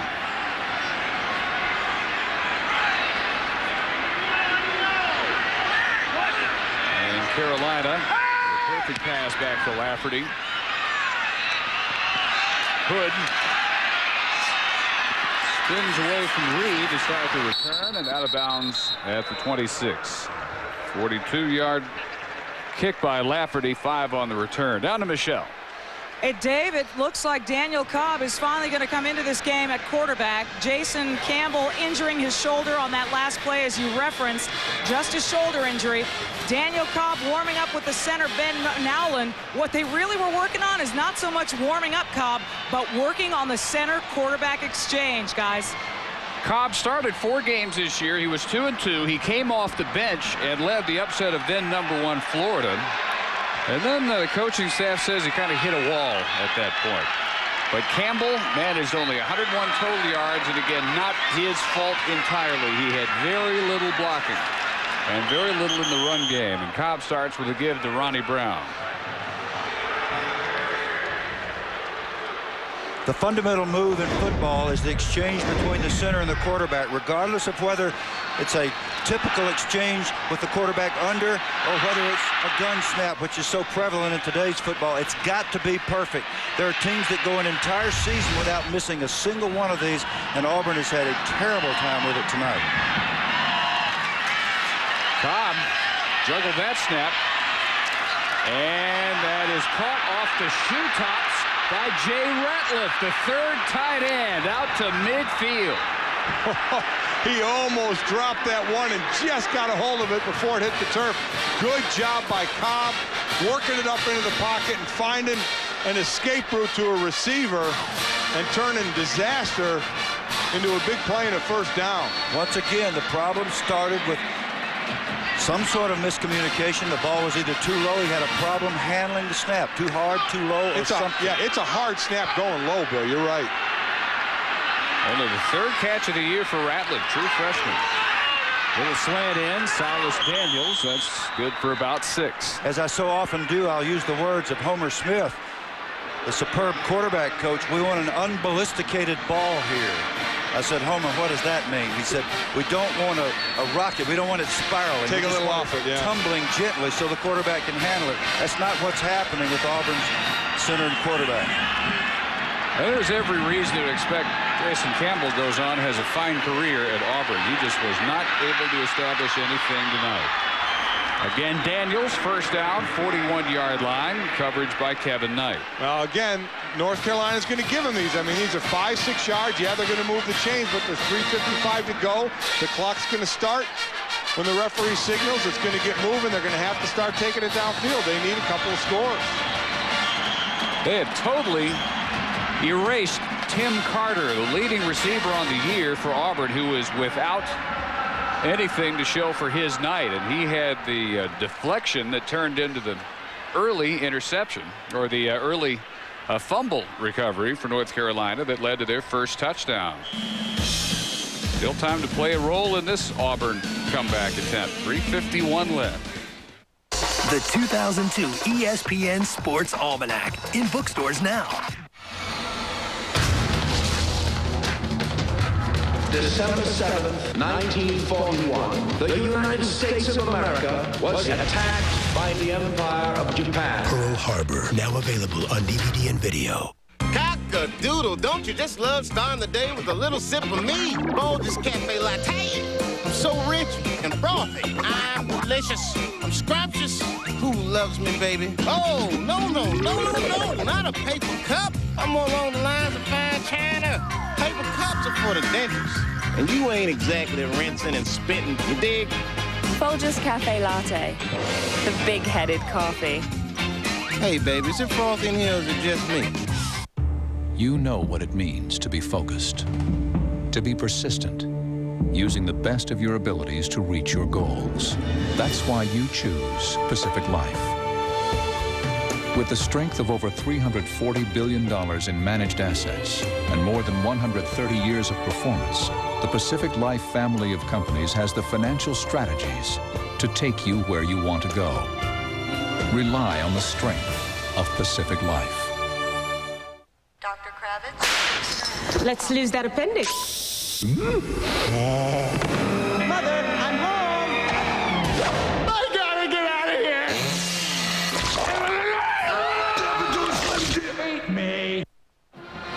Well, time running out on Auburn. 3 minutes and 51 seconds to go. Trailing 16-3. They have all 3 of their timeouts. But up against the North Carolina defense that's had an answer for everything. The answer has usually been pressure on the quarterback, which is now senior Daniel Cobb from Marietta, Georgia. And they come after him. He gets it off. Too tall for Silas Daniels this time. And most of the time, after all the jockeying around, it ends up with 5 people rushing and man-free coverage. John Tenuta's favorite thing, by his own discussion with us. And he has a variety of ways of rushing, and sometimes there's zone pressure, dropping a D lineman or peppers. They've had a lot of free people and confusing the offensive protection for Auburn.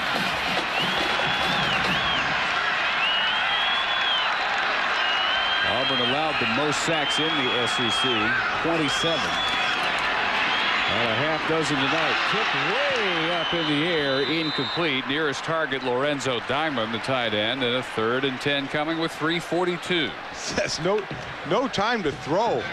I mean, they are just absolutely coming after him on about every play, making them throw quickly, and then if they're going to make the catch, they're going to get quick tackles. And the war between the 2 high draft choices continues. They're just fighting a war, and this one is won by Peppers. You got to say, he runs the big guy over, Mike.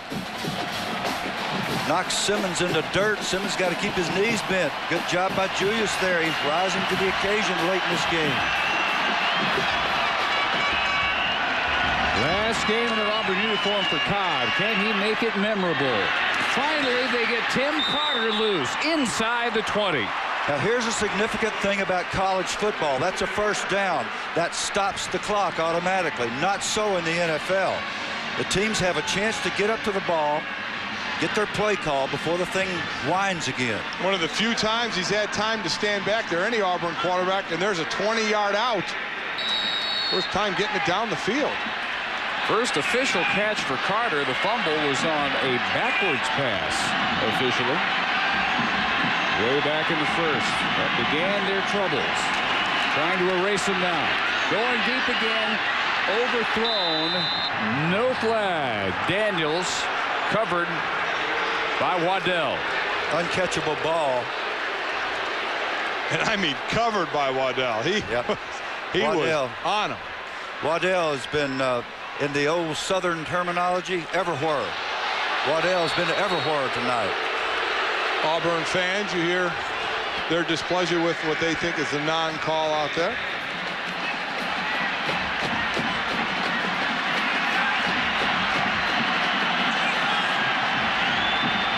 Second and 10. Reed up showing blitz. So is Monk. And here they come. Intercepted. At the 16, Waddell, who started this with the first big play for North Carolina, caused the fumble by Carter, and he just about may have ended it here with the pick. Tim Carter and Marcel Willis were crossing receivers. I think both thought the ball was going to the other. Nobody made a play for the ball, and it went right through to Waddell. This flag is going to be for celebration. Like conduct by the intercepting team. Excessive celebration. Half the distance to the goal. First down. And this in the end zone where most of the Sky Blue fans are still around enjoying this one, so they don't like the call, but they did like the pick by Waddell. You're going to see no receiver really make a play for the ball. There's Carter actually ducking. Maybe think it's going to Willis. Neither one making a play for it, and the easy pick for Waddell. The celebration penalty was called because somebody removed his headgear. That's anything that draws attention to yourself. Billy D. Greenwood took his helmet off, and he's the one that got flagged for it.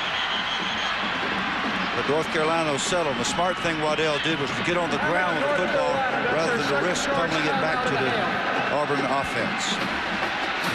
Curry with the second time out for the Tar Heels, but their celebration already underway here in Atlanta.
Well, they're exactly right. SportsCenter is up next.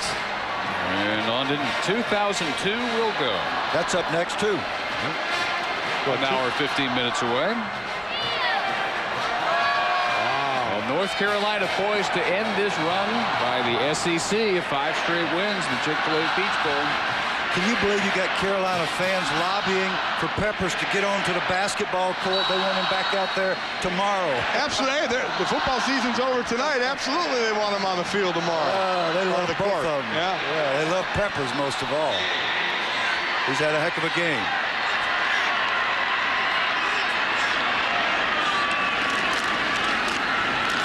Curry to give, and Parker gets through that front wall. Races out to the 30.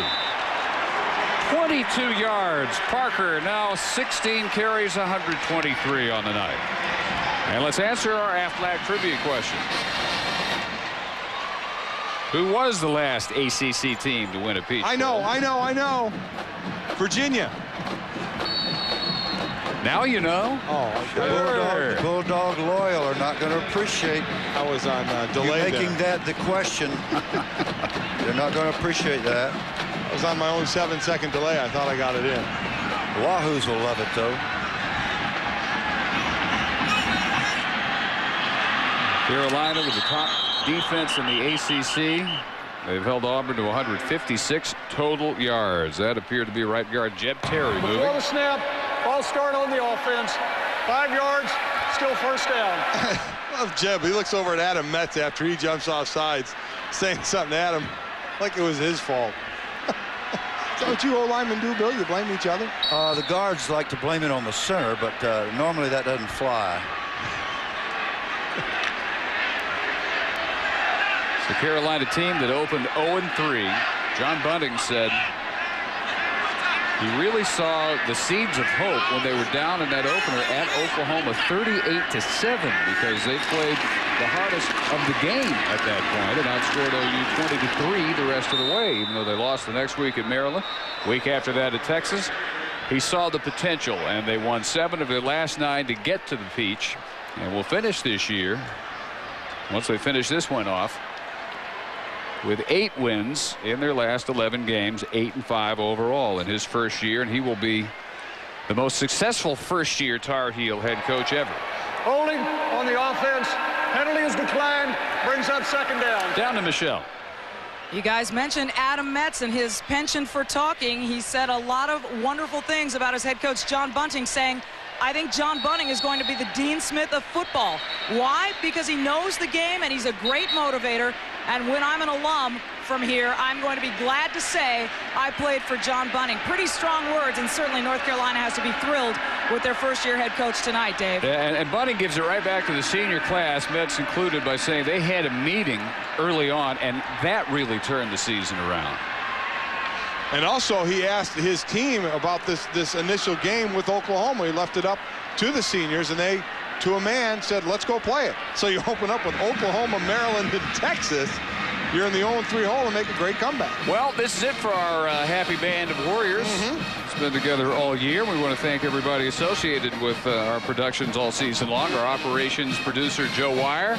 Operations assistant, Jolyn Goff. Engineers, Marty Kipp and Dean Fogg. Technical director, Russ Flagg. Audio department, including Rick Wallace, Buck Jordan, and Jeff Shuey. Don Geist and John Krauser in video. Our camera operators, including B-Mac, right there. Ryan McIntyre. John Sherrill. And the rest of the crew, John Shupin, Dan Roach, Dwayne Crump, Mike Jackson, Ken Harton. Videotape, Gene Kelly and David Gray. Graphics operated by Steve Getz. 1st and 10 technicians, Steve Webster and Rich Jardin. Computer stats, Tom Vigorito. And Lieutenant Colonel Ken Rozelski of the Air Force, who is overseas right now in Kuwait. That's with him. Another carry for Parker. Our crewing coordinator, Barbara Cox. Truck drivers, Joe Dolney, Denny Cash, and Lewis Parker. Our statisticians and spotters, who sometimes make it seem like we halfway know what we're talking about up here. Kirk McCarley, Ken Trevor, Wade Robinson, John Barnett, Mike Barnett. Our production assistant, Ian Kelly. Associate director, John Wilson. Replay producer, Andy Bach. Associate producer, Kathy Kappas. Our fine director, John Del Vecchio. Coordinating producer, Tim Corrigan. Senior coordinating producer, Mo Davenport. And especially our producer of all Phil Dean Productions, the inimitable Phil Dean. Absolutely. This one of the best Phil Dean Productions of the year. Of course. Without question. They all are. Fantastic crew we have. It's been it's been a joy all year long. I said this last year. I'll say it again. I've never worked with a group of people that were more unselfish and worked better together for each other than our ESPN bunch. Every one of those names you just called. I didn't realize it took that many people to make us look good, guys. Yeah, but it takes more than that to make us look good. Are you kidding me? But they've done the best they could. With what they've had to work with, huh? They really are a wonderful team, and I've been with a lot of good teams. Nice team out there in North Carolina. They've done a nice job tonight. Yes, they have. 3rd and 9. 1 more more timeout for each team. Curry again for Parker. Looking, no room. And the first hit by Dansby. And we'll look for the last timeout to be called here with 1:35. And Auburn hoping for a miracle, down 13 with now no more timeouts. Really a strange year for Auburn. They showed what they were capable of by knocking off #1 Florida. 3 games in a row. Duval won by last-minute field goals. Vanderbilt, Mississippi State, and then Florida. It kind of hit a wall at that point. And then it ended, assuming the loss here, with 3 straight that they'll have a hard time forgetting, especially being blown out at home by Alabama. And then the winner-take-all for the SEC West. Won handily by LSU and never got anything untracked at all on offense here tonight in Atlanta. And as tough as all of that is, the fact remains that Auburn tied for the SEC West Championship. And so with a young team and a lot of people coming back, they'll have a great deal to build from. They'll have to get this offense untracked and certainly get the basics back together. Such things as the center quarterback exchange that's been extremely costly to them tonight. Those kind of mistakes just really short-circuit an offense. The good news, only 11 seniors, over 70% of their team, freshmen, redshirt freshmen, and sophomores. So a team that wasn't really expected to do much, and as you said, tied for the West this year, will have much higher expectations and probably much greater possibilities the next couple of years. The other great thing about this North Carolina team is they got 13 graduates playing in this game. 13 of these players have already got their diplomas. Top defense of the ACC saying goodbye to 8 starters off this group. Problems on the snap. Well, Auburn will take over at the 20. I guess we shouldn't all be taking our bows just yet. Yeah, it's okay for us to take our bows, but when those guys down there possession changes, start taking their bows too early, this is what happens. And it only takes a quick score here, an onside kick, and they're coming back down the field again, and all of a sudden you got Nightmare City with this Carolina team we've been bragging on so much. So that's what happens. It's not that bad a snap at all. The snap is fine. Got to catch that. It's just not concentrating by John Lafferty. And Travaris Robinson comes up with the recovery for Auburn at the 20. Now let's see if Auburn can do something with this incredible break. No timeouts.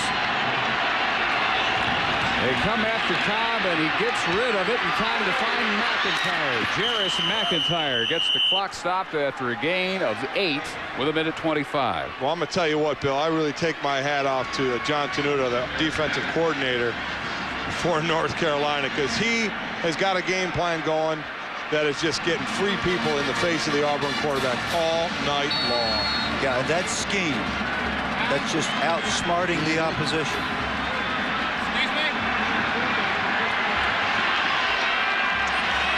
Carter and McIntyre come wide right. Good snap for Cobb on 2nd and 2. And fires complete. Diamond breaks the tackle all the way in. Touchdown, Lorenzo Diamond. And it is not over. And what about our big-time matchup between the two studs, Julius Peppers and Kendall Simmons? This time Simmons prevails with his pass protection for this entire series. I must say Peppers is a more physical player than I thought he would be. But Simmons handling that time, and the quarterback had plenty of time to make his throw. We'll take a look at it a little bit later. Yeah, they picked the blitz up well that time, and as you said, gave Cobb some time. Duval 85 out of 85, and tack on one more of that in his career. 16-10. They take the gift of the fumbled snap on the punt. Takes them only a couple of plays to get Diamond in. Folks, when you're playing against a great athlete, you're a tackle, you set with your pads square, you move your feet, you put your hands in his numbers, and you keep your feet moving. Great job by Kendall Simmons on the outstanding Julius Peppers. Into the end zone, and all of a sudden, we have a football game. It's different down here.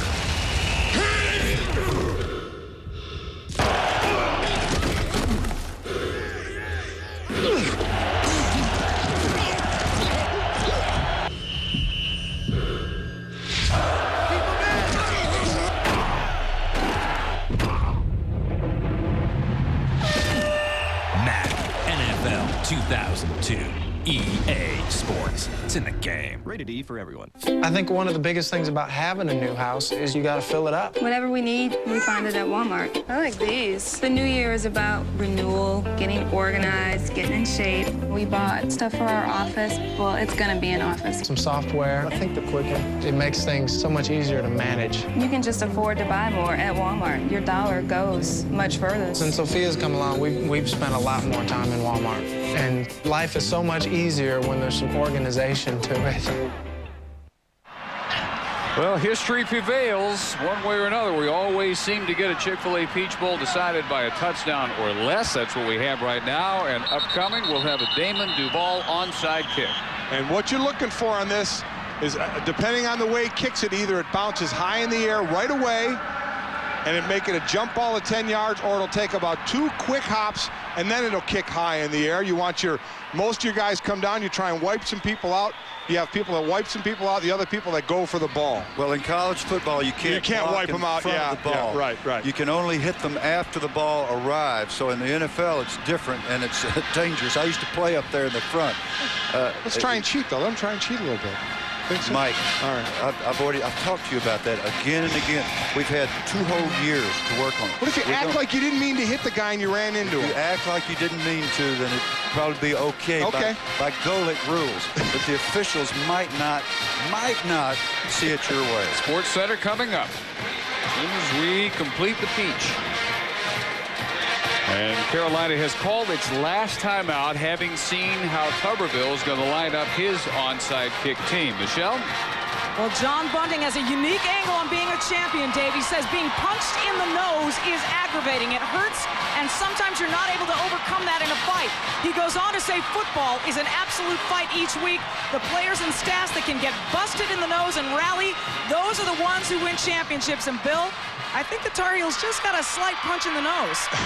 They got pulverized, and they're bleeding profusely from the nose, and it's going to be more pronounced if this thing gets into the blue shirts.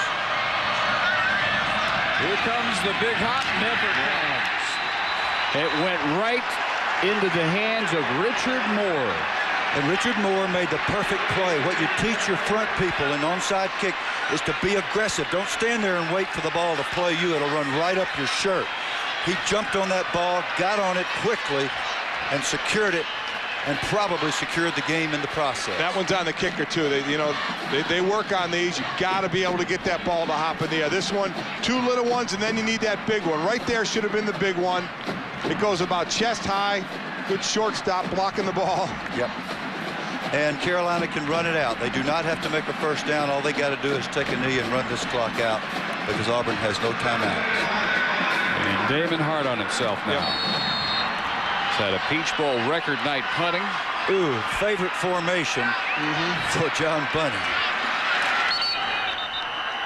And our Capital One players of the game, as Auburn can do nothing to stop the clock. The entire defense, it's hard to pick just one star as they hold the Tigers to 176 yards, force 3 turnovers, and get a half-dozen sacks. 3 of those credited to Ryan Sims, who played all year in the shadow of Julius Peppers. Lots of congratulations to go around for that group. We talked about the build-up for Auburn and the young players. For this North Carolina team, they have a pretty good player in Darian Durant going to take over now. I don't think they'll be rotating next year. I think it'll be Durant's job. Well, I think he's a very good player. His passing numbers were good this year. He showed poise, and most importantly, he showed the capacity to lead this team with a spark. It's over. 7-5-7. Well, it makes 16 years out of the last 18. The Chick-fil-A Peach Bowl decided by 7 or less. And Auburn made it a game by capitalizing on the fumbled punt snap by Lafferty. Carolina hangs on, and they end a 5-year losing streak for the Atlantic Coast Conference in the Peach. Our final, North Carolina 16, Auburn 10. For Mike Golic, Bill Curry, Michelle Tafoya, our entire ESPN crew, Dave Barnett, so long from Atlanta, and Sports Center is next. Happy New Year.